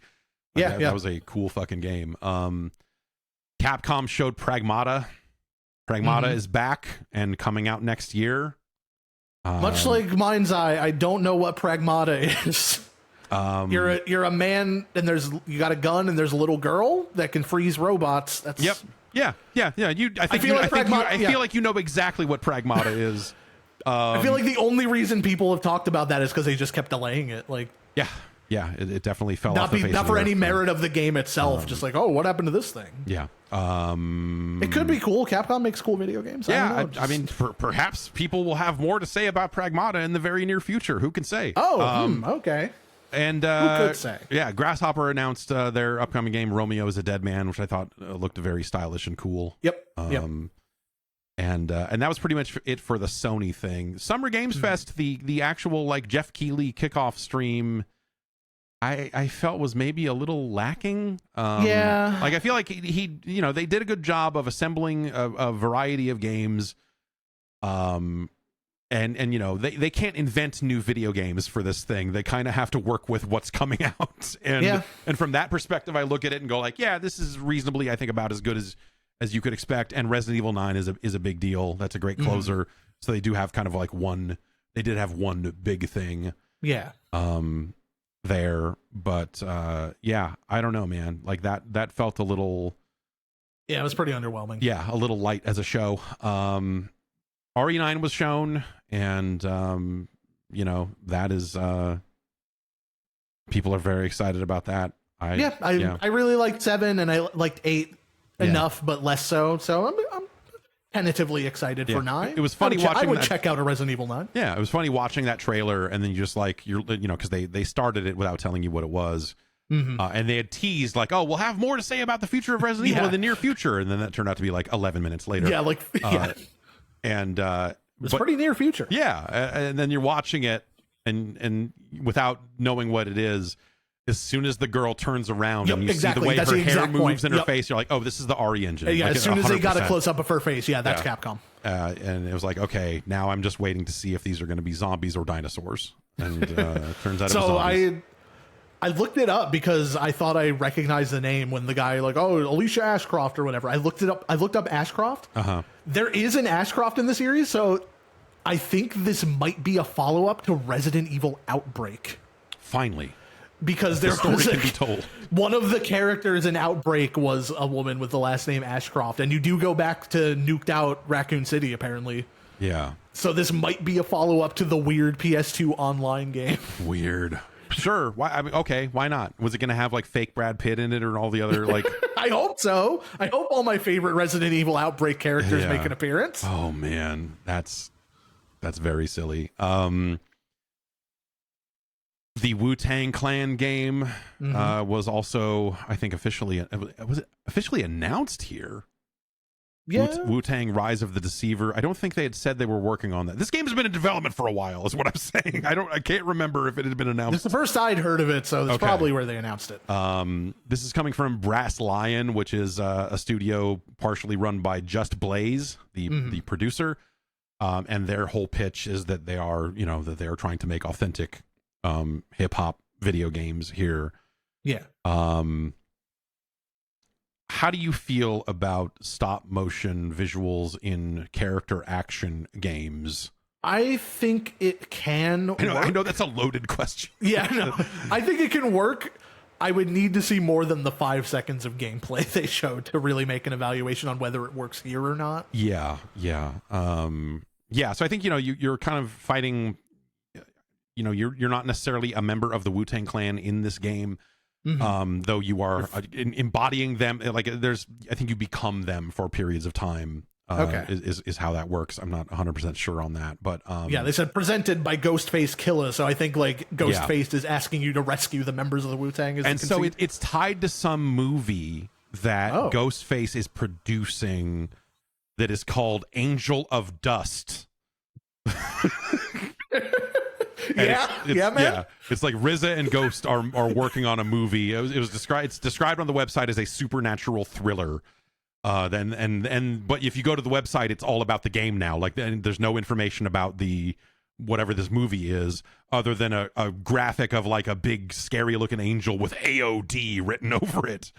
For Angel of Dust. I think Angel of Dust could get very high in the box office. Yeah, I think that could do very well. I think if you if you present that as a sequel to Disco Godfather, the Rudy Ray Moore classic about the evils of Angel Dust, then I think that maybe you could have something there. And then I think the only other thing from SGF that really stood out to me was the Season 3 Street Fighter 6 stuff. Kenny Omega came out and Kenny Omega appeared as Sagat, Sea Viper, Alex, and Ingrid. Good to see Kenny having fun. Yeah. They seem to be implying that Kenny Omega's involvement with Street Fighter 6 is not finished. I don't know what that means. I was talking to someone from Capcom when I was down there seeing other games and stuff, and I said, like, man, you should really just have Kenny Omega skins for every single character in this game. and let people buy those. I would buy all of those, and we had a good fun laugh about that. But also he's saying that his involvement is not necessarily done. So I don't know what that means. Why does Capcom hopefully it's Kenny Omega skins for every character? Yes, hopefully. Or they'll finally take my advice and have and bring back commentary. That very desired feature. Yeah. And but if hopefully they'll add wrestling announcers Excalibur and Taz to that list, because I think that would be great. I totally forgot that was even a feature in the game until I was poking around with the Switch version and saw the option. Like it seemed like such a cool idea that then was maybe not implemented in the coolest way, and then they didn't really do anything with it. I mean, it's no Virtua Fighter 5 in-game announcer. Right, exactly. God, I played every match of like regular Virtua Fighter 5 with that on because it was just so dumb. It's very dumb. Why does Capcom keep trying to make Ingrid a thing? Why are we? I'm okay with them doing it. They don't keep she's been in like 2 video games. They don't keep making her anything. That's one more than there should have been. Like Ingrid came along and was in this, like forgotten fight. She's in. They introduced her in fucking Capcom Fighting Jam, man. She needs to be in a real video game at least once. It was Capcom Fighting Jam and the PSP version of Street Fighter Alpha 3. Right. Let her be in a real video game one time. Well, let her have this. She was in the canceled game that they were doing. Yeah, before, she was originally from the canceled Capcom Fighting All-Stars that became Fighting Jam. Which I played that at a trade show, and it was not a great game. But it was probably better than Capcom Fighting Jam. So I would take it over that. The stuff that did anything else stand out to you from any of this stuff so far? There's a couple things. Stranger Than Heaven looked nice. Yeah, as a Yakuza freak, I think that's cool. Apparently, it's in Sotenbori, which is one of the regions from the Yakuza games that they introduce in 2 and go back to a bunch. Yeah. So it's like a period piece there, which is neat. Yeah. Sonic Racing, Hatsune Miku joining. Yeah, that's official great. Sega character Hatsune Miku. Yeah, Sega's Hatsune Miku. Hardline Mike. Yeah, is in there. Why not? I don't know how to feel about that thing because I really liked Racing Transformed, and this being mostly Sonic's, I'm not super into. Even as like a I'm a Sonic guy. I'm a freak. I'm a Sonic freak. And you try to tell me things like, "Oh, Mr. Do's a bad character," but like you have made Sonic ROM hacks. You have no standing to say to know about that. You're not supposed to know about Sonic and Paint. You're not allowed to look. Not allowed to have opinions about Kirby's Pinball Land. I'm not allowed. Yeah. I streamed 12 hours of Kirby's Pinball Land. Yeah, and prove that you know nothing about it, because you came away from that 12 hours saying that it was a bad game and not the best Kirby. It's the best Kirby. It is not the best Kirby game. It is the opposite of Sonic the Hedgehog, where Sonic Spinball is probably the worst Sonic game. Okay. Kirby's Pinball Land is the best Kirby game. I will give you that it is better than Sonic Spinball. Oh, it is way better than Sonic Spinball. Most things are. Most things are better than Sonic Spinball. But yeah, also Ichiban and Joker, like the way they're approaching the Sega characters feels like they're kind of like crossing over with themselves in a way. Yeah. It feels like the most like marketing safe characters. Like, oh, these are the guys who would appear in Smash Brothers or something. Right. And one of them literally did appear in Smash Brothers. Yeah. And so I'm kind of worried they're not going to like them for free, and that's that. They're not going to put like Axel and Blaze in. Yeah, exactly. Like, I don't think it makes me worried they're not going to like do any deep pulls or anything. It's just going to be like, oh, who are the faces of? Where's Vector Man? Where is Vector Man? Where's Rystar? Where is Indiana Jones from Machine of? We regret to inform you, Indiana Jones has been killed on the bridge in London. Our condolences go out to his family. Damn it, Jackhammer guy got him again. Yeah, that's a good point. I think that Sega has obviously like such a crazy portfolio of dudes that they could put into a thing. I think even if you were limiting it to Sonic characters, I feel like, I just want characters that are in the trackball arcade game. Yeah, where's Mighty and Ray? Yeah, those are the only good Sonic side characters. If you ask the original me. friends. Yes. Back when it meant something. Back when it meant something to be Sonic's friend. Now anybody can be. And are they going to go deep? Like, I want a Sonic Crackers mode. I want to, where the two carts are attached together. And if you hit start, yes, he's not working. You get to no clip around. Yeah, exactly. Something that feels good to play. Yeah, I know that the last Sonic kart racing game was pretty well regarded. I look at it as like, you know what? It still strikes me as dumb that Sonic is in a vehicle at all. It's like, to make it fair. But he has to give everyone a sporting chance. I guess. Also, Sonic R was not looked back upon fondly. Well, I'm not saying everyone should be out of karts. I'm saying that the joke should just be Sonic doesn't need one. Okay. And everyone else does. But then people would ask the question, why isn't he just winning every race? Because the karts are very fast. Okay, there you go. That's Sega hire this man. No. Jesus Christ. The new face of Sonic. That's me. It's here. I'm the new face of Sonic. I got some good news. We're canceling all these games. The movies are going to still come out, but we're done with the video game stuff. We're wrapping it up in favor of we're bringing back Rystar as our new mascot. Yeah, we didn't get it right the first time. This time, though, everybody's going to love him. Rystar versus Alex Kidd is coming out, and no matter who wins, we all win because Sega will have a brand new mascot, and we're all very excited about it over here at Sega. Then the Dark Horse third comes in, Vector Man. Oh, shit, Vector Man. The new face of Sega. No one expected Vector Man. And every game is going to have the X-Men trick where you have to reset it at one point. That's my new mandate for Sega. At some point, you got to turn the machine off. Sega's gonna get the console makers to implement the reset button again. Exactly. It's gonna be a very big thing. We're all very excited about it. Day of the Devs happened right after the Summer Game Fest. There we saw games such as Tire Boy, which is a boy inside a tire. That boy was a tire. Yeah, or he is a tire, or he is inside a tire. I don't know. I didn't get a good look inside the tire. He is the tire. He is the tire. Pretty sure. Okay. Great. Tire Boy. He's not inside Tire Boy. I've been inside a tire, and no one called me Tire Boy. They should have. Yeah, I that should have been your thing. I spent a lot of time around tires as a kid, so it does make a lot of sense. Snap and Grab was also announced. This is the new game from No Goblin, featuring Eric Pope. It sure does feature Eric Pope. Featuring, like, apparently that is like Capital F featuring. One of the first things you see in that game, I am told, is Eric Pope. So that's extremely that beautiful painting of Eric Pope. I'm very excited. It is a heist game, but also vaguely Hitman-like. It appears. I was not able to see this in person, unfortunately. But from the looks of it, you are taking photos and planning a heist, but you are kind of walking around in an environment that is full of other people, much like a Hitman level would be, and you are taking these photos to kind of plan what you are heisting. And so it's like part like, hey, you took good pictures, Pokemon Snap style. Yeah, like Pokemon Snap cross with Hitman cross with like a heist planning game. It seems cool. It seems like a really cool idea. I am looking forward to hearing more about it. I heard a voice casting detail that I don't think is public yet, so I'm not going to say anything, but it blew my tell me after. Fucking mind. Tell me after. And so I'm extremely excited for that. The Xbox showcase was Sunday. There were it feels like there was a lot of noteworthy things happening here, even if the individual games might not have been like big, shocking, crazy stuff, but it was like nice to finally see the new Double Fine game.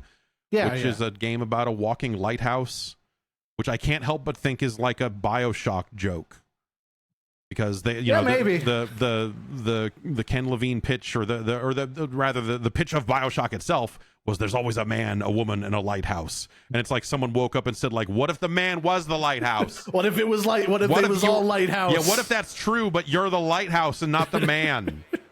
And so I'm curious to see if that is in fact the joke, but probably not. I don't know. Probably not, but also now it is in my head. Yeah, now it is. Yeah, as far as I'm concerned, that's exactly what it is. And I'm in on that. I really like Psychonauts 2, so I will check out the next Double Fine thing for sure. For sure. That looks neat. They showed more of the Gears 1 remake, which I guess is now not coming out on PlayStation 5 in Japan because of some ratings thing. But They are remaking Persona 4 again. That had become a pretty poorly kept and we saw secret. 3 whole seconds of it. Yeah, what I was so mad because I want to know why. Like, I want them to answer the question. I'm just like, here's why we felt that we needed to remake this, because they made Persona 3 remake. And I'm sure that is exactly the answer. But I'm hoping that I hope that they are doing something more than just like, hey, Golden came out and it was cool, and so we're just gonna make that, and now it looks better because it's 4K. Like, if that's the pitch, then like that's fine. But like I feel like there's probably more you could do. Probably. Yeah, I don't know, man. As someone who played through that game. You played Persona 4? I watched someone play it, and then I played it 4 or so times after that, and in different forms. And then didn't play Golden much when that came out. Yeah, I never touched Golden. I hit kind of I played a lot of the base game. There's a lot of ways to play Persona 4 is the thing. So if they're just like keeping it mostly a straight remake, but now the perspective is behind the back. I think the best way to play it is to watch Vinny Caravella play it. Like if you can just sit there and go like, no, cast it. Like that's probably the best way to play any role playing games. Like, no, don't cast that. No, I said no, don't cast. Well, whatever. I'm a sicko who played Persona 4 and then watched Vinny Caravella play it. Yeah, so. well, that's truly. I mean, I feel like the people that were in that bucket were the people who were the maddest in the comments about us playing that game. Like, they're not playing it right. They should cast Bufu. Why is he saying not to cast Bufu? Why are they not taking this seriously? Funky Student is not to be trifled with. When you understand the tragic backstory of Funky Student, you wouldn't be making these jokes. He's nothing to joke about. Yeah. When you understand truly why he is funky. You need to spend another 7 hours fusing these Pokemon if you hope to have a chance going forward. Oh, God damn it. I think Satan is a pretty weird dog. Yeah. And one of the weirder ones. I think there's a lot of things they could do to streamline that game in ways that would make it friendlier for a wider audience. I just don't know if that's like... I feel like they've kind of like done a lot of that in the various like remakes. Though, right. Like Golden kind of does some of that, or at least that's like you can pick your fusion spells and stuff like that, and they have like different modes and difficulties. They have the whole weird like revive me in the dungeon if you are also playing near me with the PlayStation Vita system. That's shit like right. That. God, that's right. What a remember Nier? Yeah, of course. The classic PlayStation Vita feature we all love. Street Pass was cool, but what if I could use Nier instead? Yeah. And then Golden got ported everywhere too. So it's just I want them to explain it to me in a sentence that does not involve because we thought it would make money. I just want hey, artistically, why did you feel you needed to do this? But I just know the answer is going to be like, well, P3 did really well. Mm-hmm. You're like, okay, I get it. Yeah, it really feels like it's just happening because of that other thing. And I think Persona 4 is the best one of those. I know I'm a 3 guy, but I know like a lot of people are 3. I know a lot of people are 3 guys. I'm a 1 and 4 guy, and 2 is good too. I would take 2 before I took 3. Not that I think 3 is necessarily a bad game. It's just not. How much of 3 did you play? Because I feel like every single time I hear you talk about 3, you just say the main character looks like an idiot. Well, the main character does look like an idiot. He's cool. He's got his headphones in. He's listening to music. It's been a long... I didn't touch any of the remake stuff, but I probably did put 15 hours or something into that game before going, you know what? It just doesn't do it for me the way I need it done. And understandable. Persona 4 is just a very specific thing for me. Yeah, Persona 5, I think Persona 5 is like not interesting at all. I like Persona 5 from like mostly a gameplay standpoint. I kind of I think the story and the characters are pretty forgettable. Yeah. And that's why I'm there, the story and the characters. So we'll kind of see how that goes. They talked hardware at this thing. They talked somebody's hardware at this thing. Yeah, so it sounds like some of the reporting around this. So there was reporting last week that they were going to push off their own handheld in favor of working on Windows and getting Windows into better shape for all of these partner devices that are out there before they go and try and make their own hardware. And now I think coming out of this, the reporting has been actually their own handheld is done. Yeah, and I don't that see they them are doing that. that they are just going to be focused on these partner devices, and maybe they make one down the line, but like it'll just end up being this basic form factor, but Microsoft will make it instead of your boys at ROG or MSI or whoever else is making these things these days. It's like a whole trade problem with the Republic of Gamers these days. You got to really the tariffs with the own. Republic are a real nightmare these days. But they did. That's what they showed is the conveniently named ROG Xbox Ally and the ROG Xbox Ally X. They have to stop doing this. They need to stop doing this. They need to stop doing this. The Ally is white. The Ally X is black, and is I guess like somewhat more powerful. But we've been hearing more and more about kind of the next step for these handhelds for a while in terms of these like Ryzen Z2 APUs or whatever in them, and this seems to be that. And Microsoft is, and it has an Xbox button on it. It sure does. Yeah, which is convenient because the original the original ROG Ally did not, and so just like certain things of like, hey, I need to pop open the Steam menu because you're damn right I'm running Steam on this thing. Like it was just hard to do, and they wanted you to use their own software called Armory Crate, which is dog shit. Yeah. And so the experience of using Windows on one of these devices is fucking terrible. The freedom of Windows wasn't up to snuff? No, and so that's I think the potential here, and that is the pitch, is that they're saying like it's the power of Xbox with the freedom of Windows, but the power it is a PC. It's not the power of Xbox.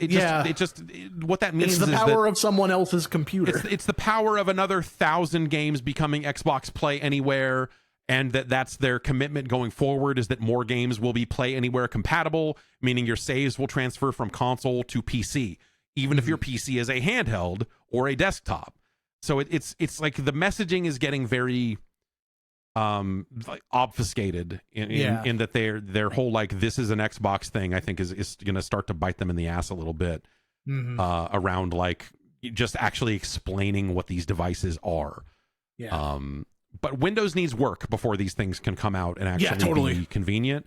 And they're starting to do more and more of that work. So that's the promise here, is that they are going to get Windows in shape. So something I actually just updated, I'm on the beta track of Windows 11 because I don't care if I live or die, man. And the build that just hit yesterday has a revamped login screen for gamepads.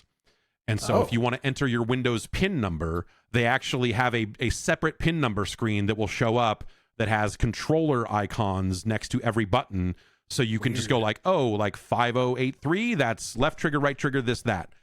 And so that is something that I look at and go, oh, that will very clearly be. Yeah, no, that's absolutely going to be on that thing. Like how you log into these devices and all that sort of stuff. And so it's neat to see the work starting to happen. One of the things they said is that they want these things to boot up to a totally revamped Xbox app, which already exists on Windows, but they basically want to get it to a point where like, hey, now that storefront is going to appear as you launch the device instead of it launching to a Windows desktop and then launching to that and then launching to that. And, so they want to create a unified thing that will bring in your Steam games, bring in games from Epic and GOG or wherever, leading storefronts is how they put it.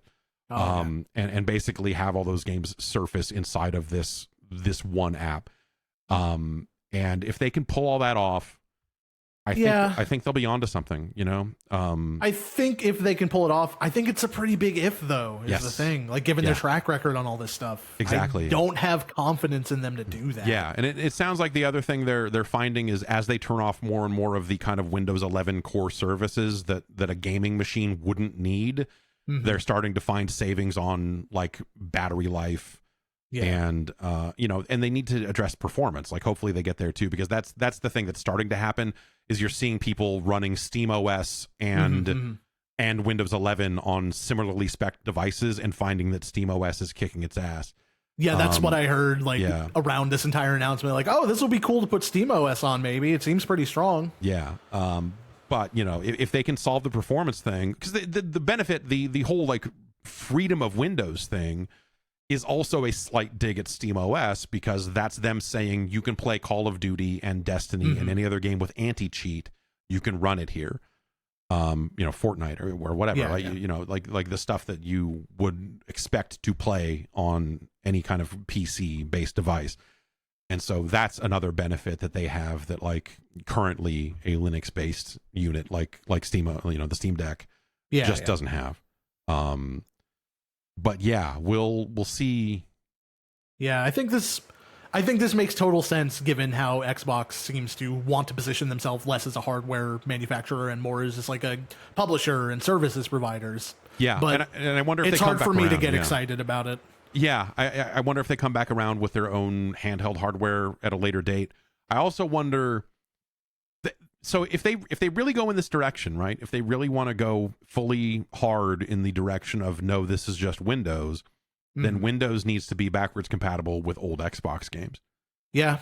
Like that's been a story they've been so proud to tell for so many decades now about like, oh, you can play your old Xbox games here and this. And if they throw that away, I think that would be a bad thing for them to lose that kind of messaging. So yeah, they do keep I think they mentioned that stuff like in the conference, even though like it's been 2-3 years since they stopped like actively developing that stuff. Right. Yeah. It's kind of weird how they keep harping on it despite not actively. It's like you can still, but like there's still a bunch of games you can't. Yeah. And won't be able to, but there are still Xbox One games technically shipping, and like there are still PlayStation 4 games. So those all seem to run relatively automatically. It's just a matter of when we get back to Xbox 360 and the original Xbox, like that's, and the story they told there was always like, realistically, we've done all we can do, because so many other games are locked up in either the publisher went out of business or there's a bunch of licensing and music or whatever that we would never be able to get the rights to again. I think the thing with that is like you don't have to put it up on the store. Like you can just make it backwards compatible and just buy a disc on eBay. Right. Or something. Yeah. And that's kind of the 50 Cent blood on the sand story, is that it's 50 Cent they couldn't sell it. Yeah. So they literally did that already. Yeah. So they've done that. I mean, THQ was out of business, so that there's, on top of that, it's already kind of a weird a weird thing. And let's see here. Invincible Versus. Yeah. A fighting game from they pitched this as from developers who worked on Killer Instinct, the most recent one. But it's the Double Helix guys who got bought by Amazon, and so Killer Instinct was developed by Double Helix, then they got bought by Amazon to go work on other stuff. Microsoft passed the game off to Iron Galaxy, and Iron Galaxy has done the rest of the development work on that. game. It's mostly an Iron Galaxy game at this point. Like the Double Helix did the foundation of it, but like everything past like season 1 was Iron Galaxy. Yeah, and so it's people who are formerly of Double Helix working on this fighting game based on Invincible. Yeah, I don't have any opinion on the property. I've never read the comics. I never watched the show or whatever. I think just looking at it as a game, I think they're trying to do the ArcSys stop motion thing, but it's bad. They're doing it bad. Well, so they're not doing it in game. They're not doing it in game, which I mean, neither does ArcSys really. It's just in the cutscenes. But like, they sure spent a lot of time at the beginning of that trailer on those cutscenes. Yes, and it looked real rough, man. Yeah. It doesn't look like they're trying to like emulate an animated thing. It just looked like it was running at 10 frames per second for some reason. I think it's just hard to do. Like, I think that art style makes sense for film, when Spider-Man came along and like you look at it, go like, that looks incredible. But I think in video games where frame rates are kind of weird, touchy subjects to begin with, to deliberately go out and say, oh, we're going to reduce the number of frames in these anime, like technically it still runs at 60 frames per second or whatever, but like we're putting fewer frames, we're not putting any between frames in here. And I think that's a very dicey. I spent more money to have a monitor that displays things at 360 frames per second. Do not give me a thing that displays at 10 deliberately. I'm just not into it.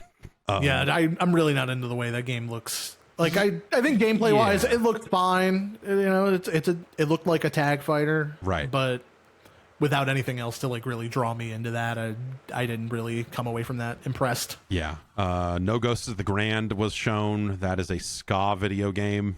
It is a ska video. They're making a ska video game finally. About damn time. Yeah, ska is back. Tony Hawk's had it too good for too long. I know. This appeared to be some kind of like solving a mystery kind of game, and they're saying it's a musical, but not in like a musical. It's just music as a there is music. There is music, and the characters are singing songs to you in the trailer, which I thought was really cool. Yeah, that was a very cool looking thing. Yeah, look neat. And they got a cat in that. Yeah, cat's got weird face paint on it. Exactly. Cool cat. And then they closed on Call of Duty Black Ops 7. Mm-hmm. 7. Seventh Call of Duty Black Ops. A lot of Call of Duty Black Opses. That's a lot of Black Opses. I mean, it's 22 or 23 Call of Duties overall. Yeah. I think I lost track of the actual count there. But God, imagine if they kept the numbering. They should have. They should have. They could just use the year at this point. They almost line up. Yeah. Hey. Black Ops 7 is set after the events of Black Ops 2. Which was the Tokyo Drift of the series. Exactly. Well, I mean, yeah, kind of. So Black Ops 2 was set in the far-flung future of 2025, and it is a game about drone warfare and a fight over rare earth minerals. I remember the rare earth minerals. Yes, and it was stepping into the what was then the far-flung future. And I'm not going to say that they did it the way Kojima does it, but now that we are talking a lot more about rare earth minerals in the news lately and drones, it's interesting. It's interesting where they ended up. So in some ways, the time feels right for them to stretch it out again. This game is set in 2035. You will again play at I don't know how earth minerals are even rarer. You will play as the earth mineral. So you will play as David Mason, the son of Mason from the first Black Ops, who you played as in Black Ops 2. You will again step into the shoes of Section. That's his code name. It's a weird code name. That is a weird code name. And so they are kind of picking up where that game left off to at least some degree. And I think it is set before the events of the weird Christopher Maloney head trip Frozen Forest Call of Duty. I think it's set before that. Not that I don't know, that was so far out there that just seemed like a strange thing. But I don't know, man. These games just have to operate on a cycle. I think they reached a point where, like, hey, we did enough kind of modernish warfare. We did the 90s, which is basically the same, just with we went back to World War II. Yeah, they went back to World War II, and people hated it. I mean, that game was not as successful as some of the other ones had been around it. And the time is right for rare earth minerals. Yeah, the time is right for to go back to the future again. And this will give them cover when in 3 years they say we're back with boots on the ground combat. When they just like reset it all again. No more wall running. Exactly. I wonder. Like I feel like that there's some point of pride here where they're like, motherfucker, we're gonna put wall running in this game and it's gonna be awesome. You'll see. We'll get it right this time. I don't know that they're doing that, but I would assume like, hey, if you've got the Omni movement from last year's game, this year's game,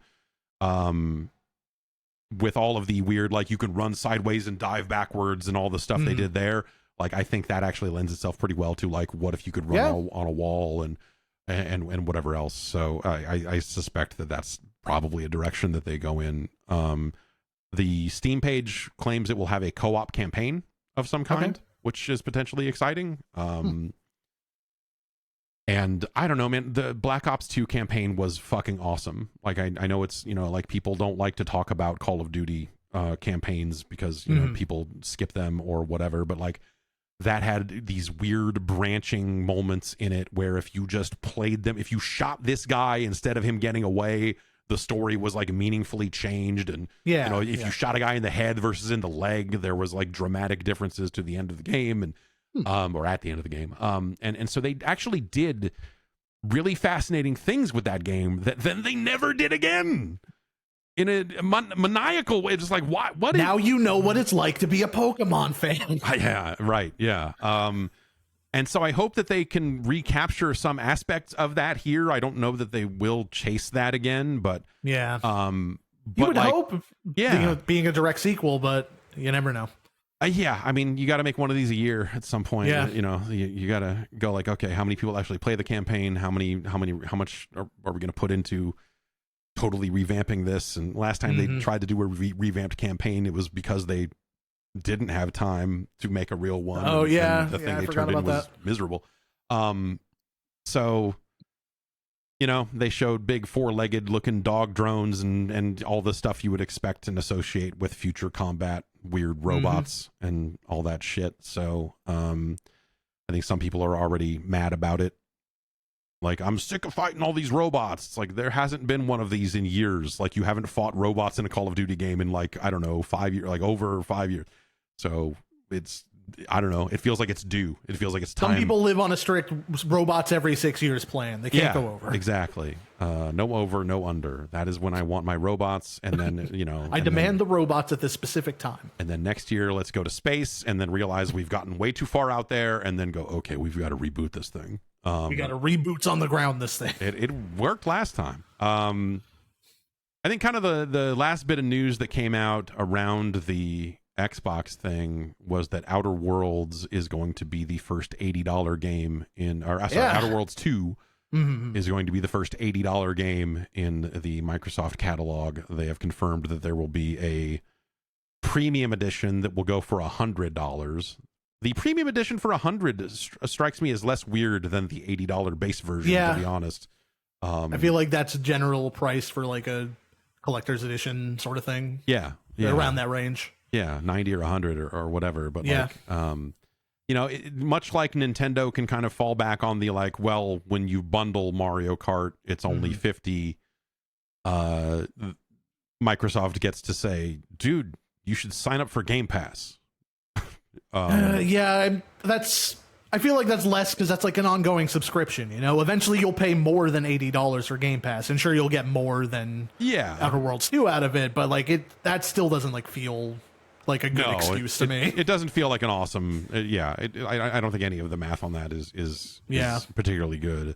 Though I will say, it feels like this year between Avowed and some of the other stuff that has shipped, you know, Indiana Jones late last year, I feel like the first party output or the output of studios owned by Microsoft, whether you consider that all first party or not, has been significantly better than it has been for the few years prior. Yeah, it's 3 games is more than like none. Yeah, right. So, you know, you gotta give it to him. No, I don't know. You gotta hand it to him. Outer Worlds 2 looks cool. I'm interested in. I liked that first game, except it kind of lost steam really quickly after the first planet. Like you kind of finish the first act of that game, and then nothing after it is nearly as good. But it's been enough time now that hopefully they have recognized that and internalized that and done better this time out. I think that game looks neat. I just don't know if it looks $80 neat. I don't think any game looks $80 neat, honestly. Like, if Mario Kart didn't come with the Switch that I was already getting because I am a heavy Switch user, I would not have Mario Kart. Yeah, I think that's a very tough sell, and I really want to see what Nintendo is going to do going forward with their pricing. I think, you know, Outer Worlds 2 kind of further tests these theories, right? And we'll kind of see how it does. I think we get there eventually, one way or the other. But like, I think unfortunately it seems like an inevitability. I don't think Nintendo was intending to get out here and say all our games are going to be $80. I mean, and Donkey Kong, the physical version of Donkey Kong is $80. What is it? I'm pretty sure the physical version is 80 and the digital is 70. Or at least that's what it was when it was around launch. I don't know if they changed since then. I think that so I thought that Mario Kart was in the same boat where physical. No, Mario Kart was expensive, always 80. But I was confused, and I think Donkey Kong might actually be 70 across the board, or not 80 across the board. Even 70 doesn't feel great. Even 70 does not feel awesome. I think these are really tough sales. You know, if you look at the economics of the world in which we live, I think it's very easy to justify how we've gotten to this point. And I do try to appreciate that and or not appreciate, but I try at least like factor that The in. economics and say, like, appreciator. Yeah, that's me. I love it. Let's talk more about the numbers. I love these numbers. They're bad numbers, but they're still love numbers. these awful numbers. Yeah. I can look at it and go like, I see how they get to this point. It still sucks. Yep. Yeah. It still sucks. I understand. I don't like it. Yeah. And I mean, especially as someone who did not especially enjoy Mario Kart. It's like kind of this double thing of just like, man, come on. And I don't know that, they were trying to say like, well, when you see the value of it, I think they were like, we I think Doug Bowser did say something like that. Yeah. It's like, we worked really hard on Switch 2 Welcome Tour. That's why we got to charge $10 for it. We put so much work into it. And when you see the work we put into all these games, you'll understand. I don't understand. No, yeah, I think having spent time with those games, I don't think it's any clearer. I like Mario Kart. I don't understand. Yeah, it does not feel like dramatically larger. In fact, it feels like artificially restricted when you talk about what you can and can't do in split screen mode and the open world and whatever. Like it just feels like they had opportunities to do better, perhaps, and maybe they'll patch that in. Maybe that's something that now hopefully. That people are like, hey, I think Patrick Klepek was like, cool, man. It was a fun Switch launch. My kids are crying because they can't play the game the way they want to play it. Awesome. Like that's always a thing that Nintendo, I'm sure, wants to hear about their newest, latest. They love to make children cry. Yeah, that's why they're here. They're big fans. Miyamoto is somewhere shouting, "It's Mario time," and cackling. This is Miyamoto. Yes. Fuck them kids. That's right. Exactly. But yeah, the $80 Outer Worlds 2, I don't know. There's no other way. That's just too much money. That's just too much money. It's too much. We can talk all about the whys and hows and whatever else, but I don't think there's any way that I can come away from that going like, okay, well now I feel good about it. It's more that I feel resigned to it. Yep, exactly. I was like, yep, I guess this is the world in which we live. These are our unfortunate circumstances, I guess. Yeah, and that's going to do it for the news. Have you been playing much of anything else? Yeah, I have, but this is different than news. Jeff, you skipped the biggest Xbox announcement. High on Life 2, baby! Oh, did I not write down High on Life 2? The Funny Guns is back! Finally, the Funny Guns is back. How blessed are we as a people? So blessed. To get High on Life 2 and a new Borderlands? The Funny Guns! I was halfway expecting, like, after they showed High on Life 2, them to pivot to Borderlands or something. I was expecting Randy to show up for some reason. It's like, we've partnered with High on Life 2 to put more talking guns into the talking gun game. We got a claptrap gun. Oh. It's dancing. If there was a Borderlands quest in which you took Claptrap and took him apart and turned him into a gun, I would be on board with that. Conceptually. As long as it hurt him. Yes, as long as he felt pain. As long as he cried out. Yeah. But yeah, I've been playing some other stuff. Yeah. I played through that Deltarune Chapter 3 and 4. Right. They released 2 chapters at once. Yes. That game is great. Yeah. They keep ramping it up in ways that are kind of amazing. So 1 and 2 came out as free, almost like a demo thing. Yeah, 1 was originally just supposed to be a demo. They were gonna make 2 the start of them charging for it, but then COVID happened, so they gave that away for free too. 3 and 4 marks the first time they're asking people to pay for Deltarune, and it's $25 and it gets you all the chapters. Now they're not all out yet. The next one's coming in 2026 next year. Yeah. But yeah, you buy it once, you get all the chapters as they come out. Yeah. That's cool. That's a cool way to do it. Yeah, it's nice. Oh God, I need it to be next year already. Fuck this year. God. Is it like leave you on a cliffhanger in a way that you're like, I can't believe this, or what the fuck? A lot of different shoes drop around the end of chapter 4. Yeah. Okay. In a way that makes you want to see the rest of the story. Yeah. And so I have not played any Deltarune. I played, I tried Undertale. Probably 3 or 4 different times, just because people kept talking about Undertale, and I kept trying to get into Undertale, and it just kind of never happened for me. How different is Deltarune? It's conceptually. I mean, it's still like combat where you're dodging bullet hell. Yeah, it's still basically that. It's still bullet dodging combat. You want to get through without killing people. Maybe you do. Well, I mean, hey, you can choose to play how you want. There might be a weird route if you decide to play differently. Who knows? But yeah, no, it's still basically that. You have a full party of 3 this time, and they all have different actions, and there's more to the combat and like selecting like what different characters need to do, and like the ways they play around with having 3 party members are really neat compared to Undertale just being a solo party thing the entire way through. Yeah. And aside from that, it's kind of different structurally. Like there's a light world and a dark world. And the dark world is where all the RPG stuff happens, where you're like doing the fights and the combat. You have the whole party. Yep, always. Yeah. RPGs are always happening in the dark world. And then there's light world segments where you're basically just like walking around and like interacting with characters and like getting more story and stuff. And the way they generally break it out is like, you do a light world section to set up the chapter, and then you jump into the dark world to do the RPG part. They play around with that a bit in chapter 3 and 4. Like chapter 3 is all dark world. You're in the light world for like maybe 2 seconds. Oh, wow. Okay. So they really mess around with the structure of that.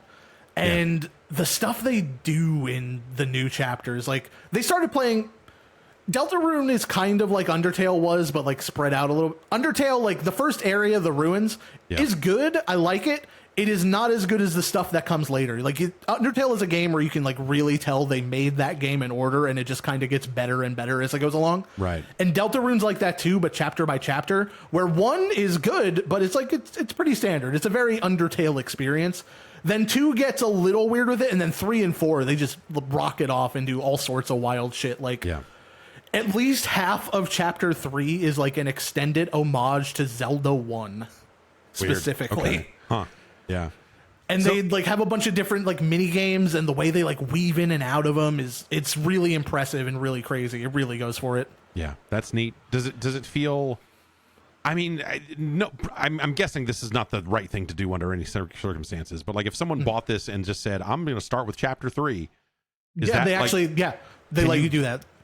I mean, it would make sense, because what if you played 1 and 2 on a different platform or whatever? But like, straight up, they appropriately like they pointed out specifically in like the little FAQ, like, "Oh, can I just jump into a chapter?" It's like, yeah, we made sure to outfit you with enough stuff to where it won't be like a total like nightmare difficulty spike. Or anything like that. We'll give you enough items and armor and stuff. We'll give you like a selection of armors you could have possibly attained in the previous chapters. Would that be a terrible, like narratively, would that be a nightmare and pointless and like a bad way to play it? I assume. Yes, if you haven't played any of the previous chapters and just like jump into 4, you're not understanding anything that's going on. Okay, yeah, okay. That's good. I don't know, like that. It's because I think the other way would almost compromise if they had to try to make every chapter like stand on its own and be like, oh, we're gonna have all this exposition up front to re-explain. That would be like, way worse. Yeah, that sounds like it would be a terrible. I want to say the thinking with that was mostly just to like, if you want to like replay a chapter and you don't have a save for like an older chapter, then we'll just let you jump in there. It's fine. Yeah, that makes sense. And there is it 6 in all? Did they say? So I think there's 7 on the menu. Got it. Okay. I think because like the game I think is supposed to like take place over a week. Like every chapter is like a different day in the week. Okay. But I would also not be surprised if there ended up being 8. Yeah. The way things are going, I would not be surprised if there was an 8th. Yeah, I mean that seems like the sort of thing that you would do. If on the menu, I think there's 7, and just like the next ones that you can't access yet are grayed out. Yeah, that's cool. I mean, it's really good. The idea that those are going to be grayed out for a year or more or something is really mind blowing. Just as like in some ways, Deltarune is doing what Shenmue couldn't. Yeah, I mean, hey. They made 4 chapters. Shenmue made 3. Exactly. And people, well, I don't know, normal people, I don't know. I trust the people who like Deltarune more than I trust the people who like Shenmue, if that makes any sense. But what if they like both, if it's the same people? What if they like both? They could be in the room with you right now, Jeff. Oh, shit. Open the closet door. Oh, no. It's time. It's Ho Sung Pak from WMAC Masters, and he's saying, penetrate the dome. He's penetrating the dome to tell you how much he loves Shenmue. He's like, where are all the sailors? Haha, that's a little Shenmue joke for you. Anyway, see you, bye. Man, you had that, and you were like trying to pretend the Luke amiibo is anything worth caring about. Well, you have a WMAC Masters toy. I let my son and daughter play with the WMAC Masters toy. They immediately lost his sword, and you know, the answer. What's he gonna do without his sword? What if ninjas penetrate the I dome? know. Don't let your kids play with your. What if he has to get in a fight on a Universal Studios ride? Well, he can still do this. The figure still does this. A couple of things. One, his feet turn around to any angle, which is special move. You can do like hurricane kicks with just your ankles. His hidden technique. And then he has a turning punching, which is it's a very sensual motion here that he can perform. So if he had a sword, that would look a little different, but a little different, but not that different. It's a very exciting figure that I'm very happy to own. That's pretty good.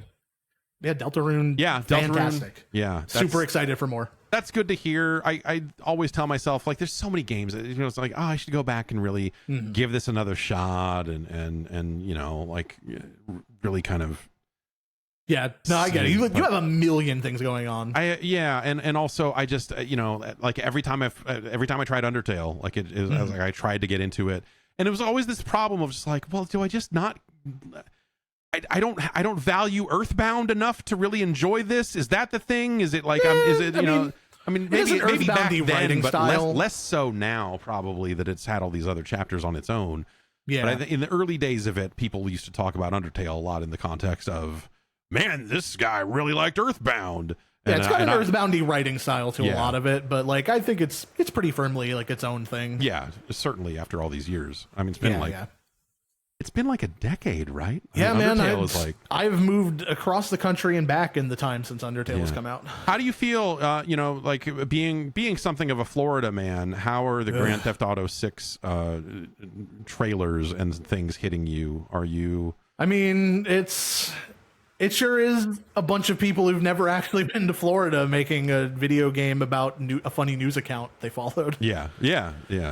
Florida is stupid, don't get me wrong, but like it's the whole Florida man thing. Yeah, man, that shit happened. It's not like every day. Like, there's regular cities here too. But not as much highlight as there used to be. Oh yeah, they shut down the poker place that used to be the highlight place. Yeah, that's unfortunate. That is my only real hope for GTA in terms of like Florida related content, is that I hope you can either play highlight yourself or bet on it. If they don't have highlight in there, I know they're faking it. Yeah, for sure. I know they're Florida posers. These Scottish Florida posers. Anything else you've been playing in addition to Deltarune? Yeah. I messed around a very small amount with Bravely Default HD, not enough to really have like an opinion on it, but that is like one of, if not my actual favorite JRPGs, and it seems like they did what they could with that. It seems like they did what they could with 3DS assets. It gets a little blurry and muddy when it's up close, but it seems like that game. I would play through that game again. That's why I bought it. Do you like to Brave or do you like to Default?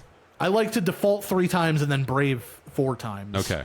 All right. I like to store up my turns and because the thing is, you default 3 times, that gives you 4 BP, but they also let you go BP negative. So you can spend 1 turn doing 4 actions, and then the next turn you can also spend doing 4 actions. It's good stuff. That is a lot of actions. It's a lot of actions, man. Speaking of actions, let's get into some actions from the folks at home in the form of emails. podcast@guard.bike is the email address. You can send in emails. Extreme mails. That's right. These mails will blow your mind. Josh from Missouri writes in and says, with the announcement of a new Wu-Tang Clan game, it got me thinking, what is the best game based on a rap group or rapper? Is it just 50 Cent Blood on the Sand, or has there been any that have surpassed it? It's probably 50 Cent Blood on the Sand. I was going to say it's Parappa. I don't think that's not really a rap group, That's a funny cartoon rap dog. Group or rapper. So. Or rapper. If we're counting rappers who don't exist in the real world, then Parappa is the best one to ever put do. out records, man. You're right.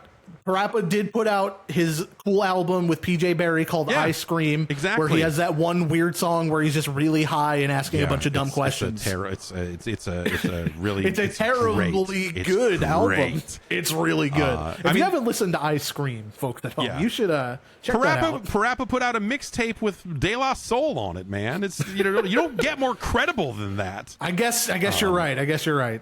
So yeah, I mean, Parappa. Yeah. If we're going real life flesh and blood human beings, probably 50 Cent Blood on the Sand. Yeah, and that's not a good. It's not it's a serviceable game. Yes. That is made funnier by everything that is not the game. Yes. I was told to tone it down a bit when I went on Shade 45 radio and talked about my love of the game 50 Cent Blood on the Sand.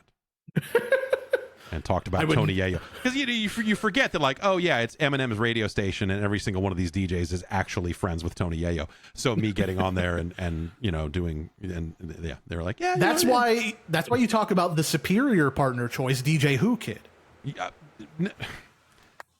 no. Look. Okay, look. Yayo's Yayo. I get it. DJ Who Kid sounds so fucking checked out. Yes. He's the funniest one. Yeah. He sounds so completely in a different dimension that entire time. He is the absolute best one to choose for a partner. I will grant you that Who Kid's performance redefines the term phoned in for a new generation of phoner inners. But I the way Tony Yayo is 50, the way he is constantly talking just blows my mind. Let's see here. Ian writes in, if Bam Margera wasn't in Tony Hawk's 3 and 4, do you think they would have still included the CKY song from 3 on the soundtrack? It would be really funny if the answer was yes. I absolutely think that yes, they would have. Yeah, absolutely. Yeah, the song would have been. It's really crazy. The character select screen in that game, they've got all these. They got 3 blocks of skaters, and then at the bottom they have a separate Bam square. Yes, it's down with the DLC. In a way that you're like, does he have to be unlocked or whatever, and or did they add him late and didn't want to redo this other stuff, and so he's down there with the Doom guy. Yeah, no, they're friends. Yeah, they hang out. Yeah, they're pretty much the same guy. And then there's a sentence about each skater on the different screens, and the one for Bam says, fans were worried that Bam wasn't going to be in the game, but do you think that we would have forget him? Heck no. It's just like, it just addresses that people were You think worried. Tony Hawk would have let us forget him? Yeah, in fact I do. But people, much like our truth, the people brought him back. Bam's for the people. Yes. So congrats to the people for getting Bam in that game.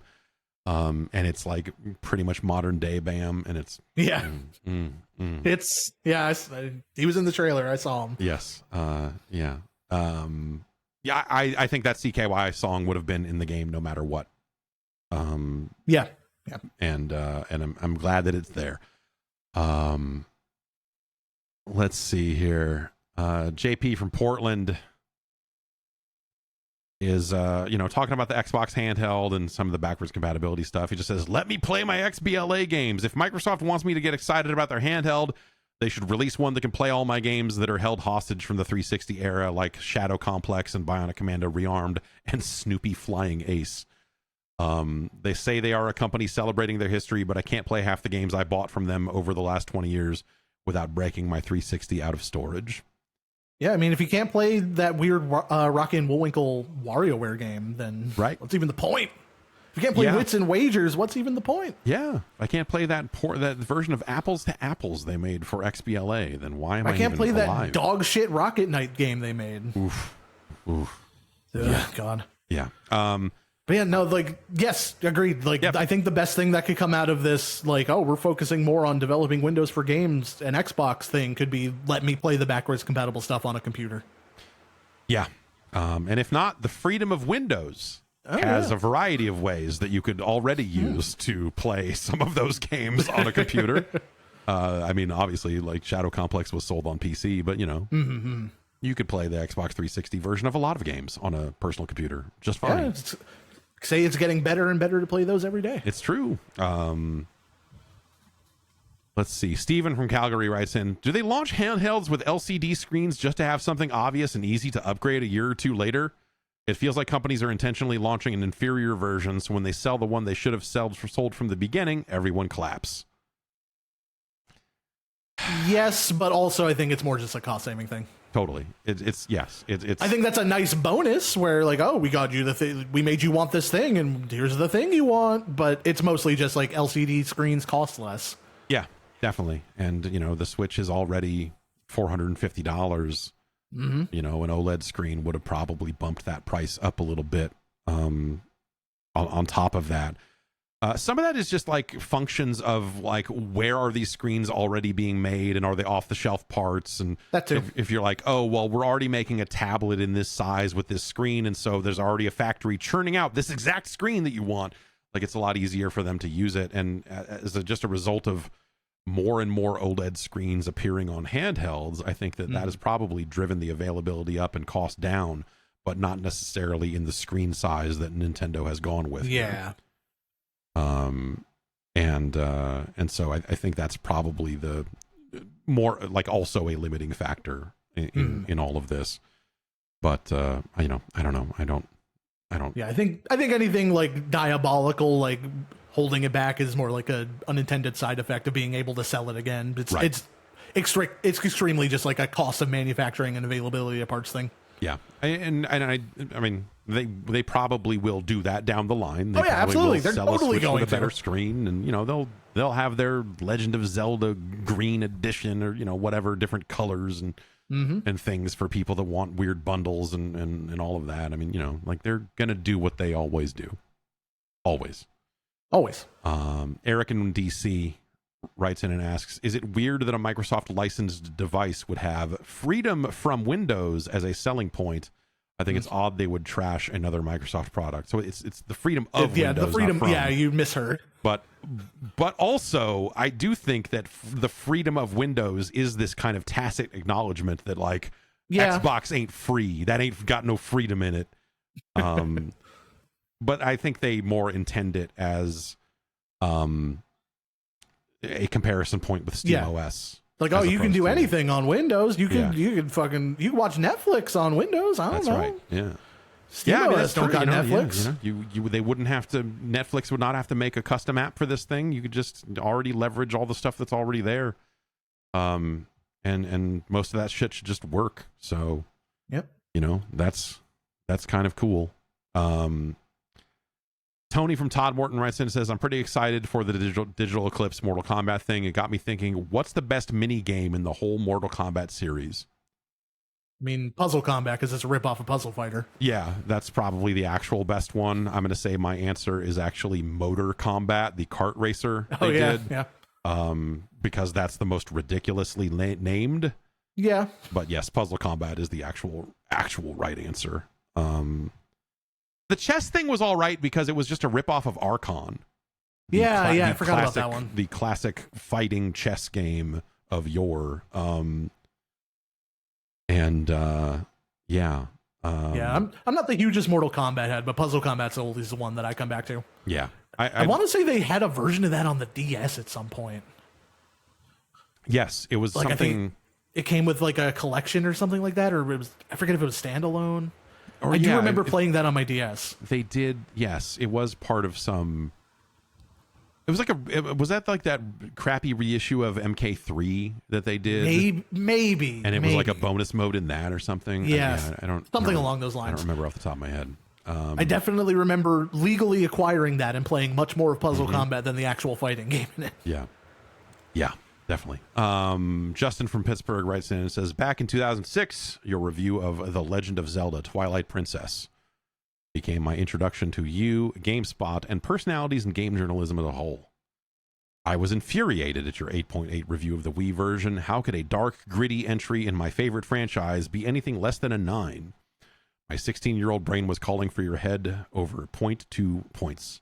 Then I played the game, and let me tell you, you were right. It was a good game, but not the mind-blowing experience we had hyped it up to be in our minds. Anyway, this is my long-winded way of saying I realized how stupid blind fanboyism was, and have since grown to appreciate your work. Blah, blah, blah. You're welcome. Yeah. I guess. The Twilight Princess stuff came up like over I forget, it was on that Video Games Chronicle podcast or where I was talking about it, but I think you mentioned it on the Giant Bomb thing. Yeah, that's probably, I don't know, that whole thing was a blur. So yeah. So. I mean, how's that Funko Pop doing? How's Carlo? It's still in my car. I need to get. Oh, he's hot. You can't leave a Carlos Santana in a hot car like that. His favorite song is on. He's got the air conditioning is on. He's got water. It's fine. So you gave him his guitar and he's playing Smooth in there. Yes, exactly. Smooth is just emanating from that vehicle. On loop. I mean, I just realized they gave out like some kind of swag bag at that thing that is also still sitting in that car. I should probably get that out of there. Yeah, I mean, what the Twilight Princess stuff, like that is not an unheard of reaction. Like the thing that happens a lot is these reviews used to run before anyone had played the game, and so people would get furious about a game that they could not have possibly played. And it was always like, I think we would, I would certainly, as the head of reviews at that time, I just kind of looked at all at that and just like shrugged and just went like, these people can go fuck themselves. Yep. More often than not, that the reaction of like, I mean, the thing I hear now from people is like the opposite of like, man, 8.8 is actually pretty high for that game. And you're like, yeah, well, know, the review system was what it was at that time, and the graphics were good, and so the math worked out to be a pretty high 8. That was always just a funny one because yeah, that's pretty typical fanboy stuff of the era. Totally, yeah, and to have that contrasted with talking to people at Nintendo who are like, yeah, you're right, this thing's super long in the tooth, like I can't believe they haven't done anything more dramatic, like why are we like people there that were agreeing with the review was always very, very fucking silly. But that game's fine. It's I mean, hey, it's a Zelda game and you can play it. Yeah, they made another Zelda game. I think that's the good part and the bad part, right? If you want more of that, they made more of that. If you think that more of that is getting a little old, that's why it's not a 9. Let's see here. Jedi Mass 4 writes in and says, plenty of people are calling the Switch 2 a Switch Pro because it's largely the same thing as a Switch, but with a couple new features and more power. But is that not also what it feels like going from PS4 to PS5 or from Xbox One to Xbox Series X or S? There's very little about a PS5 that is all that different from PS4. Consoles in general seem to have reached a plateau. And I expect the jump from PS5 to PS6 to be even smaller. Are consoles going forward just going to feel like pro versions of the last one? I feel like he's kind of hitting on like a bunch of different things there. Yeah. I think like from a different feel standpoint, like the Xbox and the Switch use literally the exact same operating system as the old console, which just really goes a long way towards making it feel like, oh, better version of the old thing. Yeah. Whereas at least like, even if I don't like a lot of the ways they redesigned it, they did give the PS5 like a whole new feel at least. So it feels different on first boot up. Yeah. Which is probably why people didn't make that comparison for the PS5 at launch. But like from just like a general hardware standpoint though, yeah. Modern gaming is modern gaming, and that hasn't necessarily changed dramatically, like we're still, I bet one of the most played Switch 2 games is probably somehow Fortnite, right? I mean, probably they did launch that version right alongside it, and like the technology, as Tasty Sandwiches in the chat says, the tech is very established. Like we haven't changed architectures since the PS4 really, and in terms of those consoles. And so, the upside of this is that you get that backwards compatibility and things that are becoming more and more expected. Nintendo had to do sounding like a lot more work to make their backwards compatibility stuff work. I think that it's not insignificant. I think that you do see like the graphics are sharper, the resolutions are better. It's not that it's like a zero change. Yeah, it's not that nothing's happening, but we're definitely like in the era of diminishing returns when it comes to that stuff. Yeah, one of the big selling points that they had at launch for the PlayStation 5 was like, well, the hard drive is faster and the load times will be largely eliminated, which turned out to not actually be true outside of a very small handful of games. And so I think that gaming has to the change has to come from the software. The consoles are getting more powerful the way that they always have, but like you need to see more dramatic shifts, maybe at a firmware level, but also at a just individual game level. Like that's where the change has to kind of come from. And I don't know that game developers are clamoring, like, I don't think there are game developers out there saying like, oh, we need this feature on all these consoles because it's holding us back. Like I don't, like everything has access to the internet now, and that is where all the games have gone, for better or worse. And I think that's led to just like, hey, all of these devices have a very similar feature set in terms of what you can do.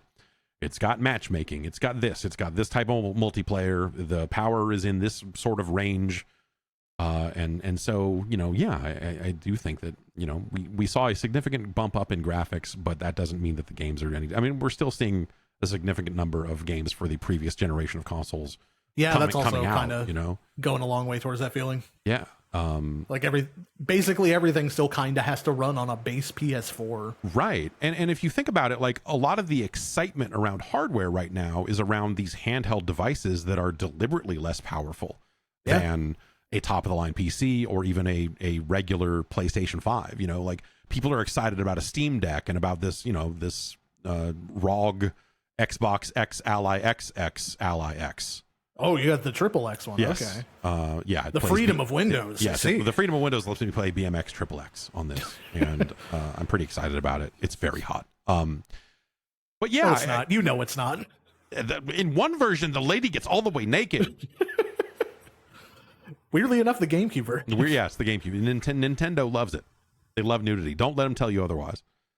So yeah, I think that there are a lot of different reasons why we're in this situation. Yep. But I think that it's weird to kind of put it solely on the hardware side, unless you're trying to say like that all innovation must stem from the hardware manufacturers, and Nintendo has done that at times, but it's bit them in the ass with third-party support more than it hasn't. And so, yeah, I think that the same as like, Apple got out there and announced like all the stuff they're adding to phones this year from an OS level. And you just kind of look at it and go like, oh, so I can put people on hold now when they put me on hold. I guess that's cool. Like this is across the board. Technology has hit this point. Yeah, just technology in general. Like computers is computers now. We're past the age where everything is like rapidly advancing. Like in the 90s, we went from like the Super Nintendo to the PlayStation 2 in the span of a decade. We're not there anymore. Computers have plateaued. Yeah, in a hardware sense. Yeah, and we'll still see some improvements, but like it comes down to VR didn't hit. VR was our kind of last chance at like here's a whole new form factor and here's a whole new style of gaming, and people voted and said that they didn't really want that. And so I think you need to wait for something else to come along, and maybe it'll hit, maybe it won't. But like, phones have been the same for the last decade plus. Game consoles have been largely the same for the last decade plus. And, unless there's a good reason to shake that up, instead we're seeing more innovation at the lower end because of these handhelds and because of the Switch 2 and the Xbox Series S and, whatever they do with their handheld stuff. And, PlayStation. Honestly, like, I'm kind of fine with that too. Like, give me a nice 1080 running at a lock 60. I'm good. I don't need 4K. I don't need ray tracing. Just like, if the computers are going to stay the same, just make like the software run gooder. Yeah, that definitely goes a long way, for sure. So yeah, but it does feel weird sometimes. Yeah, it does. It is weird. It's definitely weird. Yeah. Let's see here if we have any more emails here. Yeah, so this is kind of Zach from Albany, Oregon writes in and says, I was listening to the podcast and you mentioned the Switch 2 going on sale at 9:00 at the same time I was driving by a GameStop. It was 9:30, so I decided to swing by and see if there were people there. There were a couple people walking out with bags, but there was no line. I walked in and bought a Switch 2 bundle with no pre-order. I missed the days of big midnight releases. What was the last big midnight release you went to? I'll say that there were probably like 300 people at the Best Buy that I went to. Yeah, no, I know you had like an insane number of people. I saw a bunch of people posting big lines. Yeah. So I think probably not like uncommon, but I think you might have lucked out a little bit there.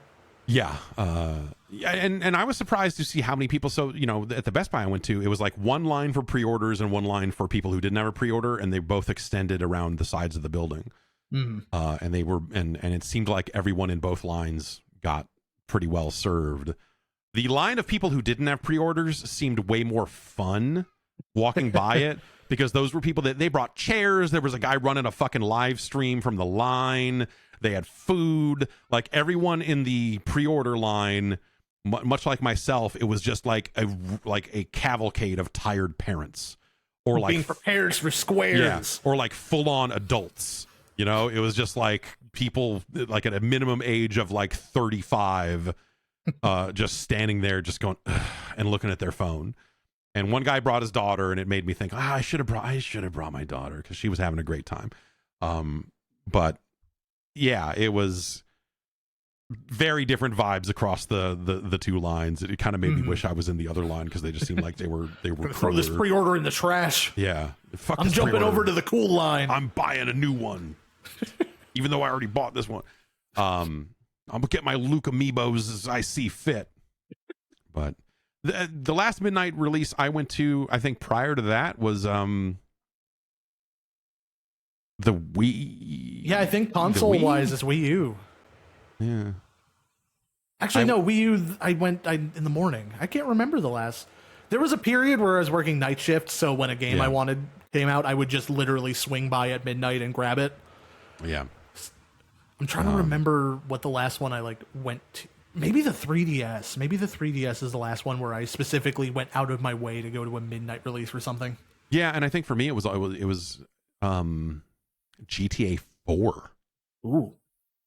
Because Rockstar didn't send us one, because we were not speaking at the time. And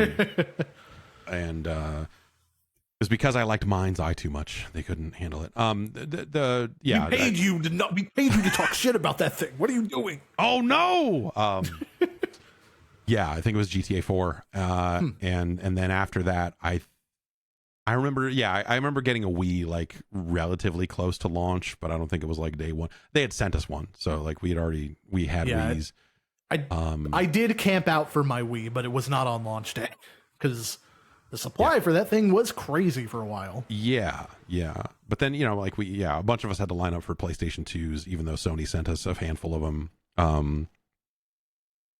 And yeah, that was not a fun time.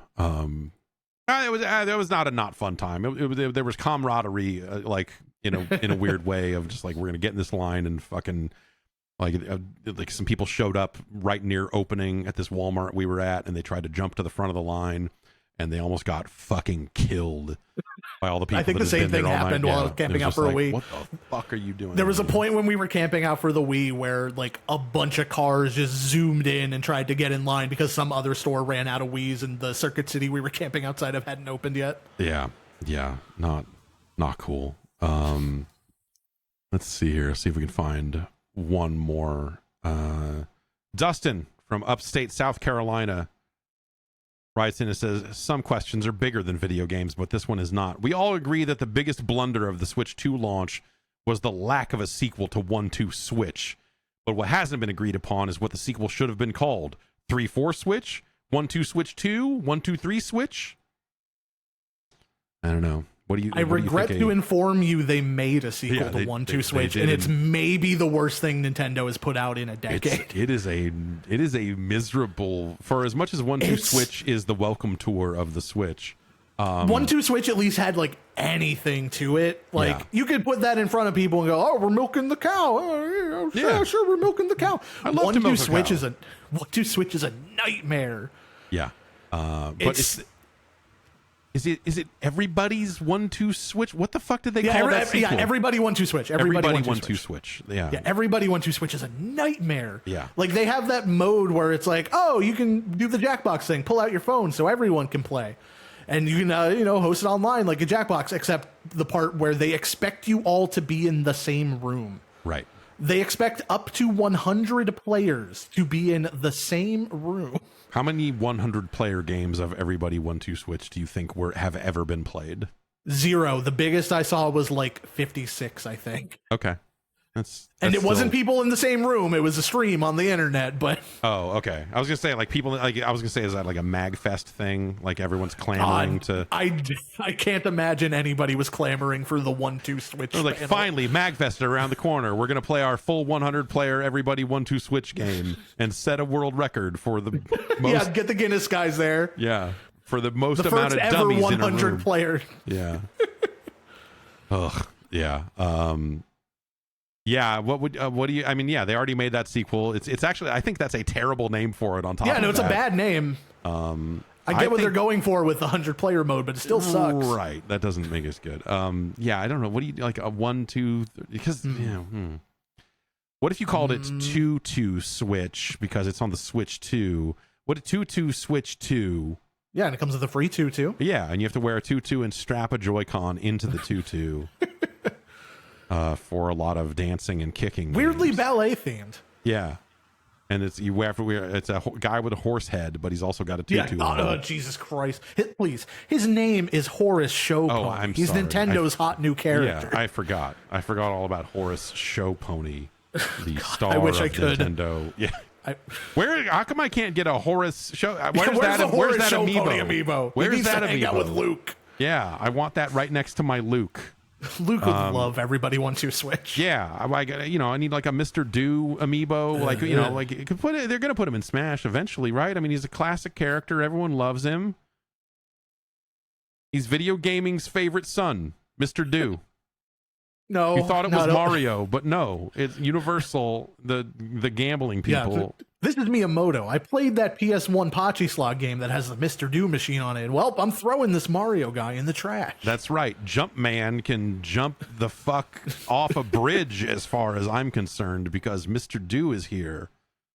I mean, to be fair, Mario Land does have Mr. Do's magic ball in it, so maybe, That's right. maybe you're Mario onto Land something. is very Mr. Do coded, if you will. It is very influenced by Mr. Do, and I think that a Mr. Do platformer is in order at bare minimum. After here. they canceled that Laserdisc game, they might as well. Yeah.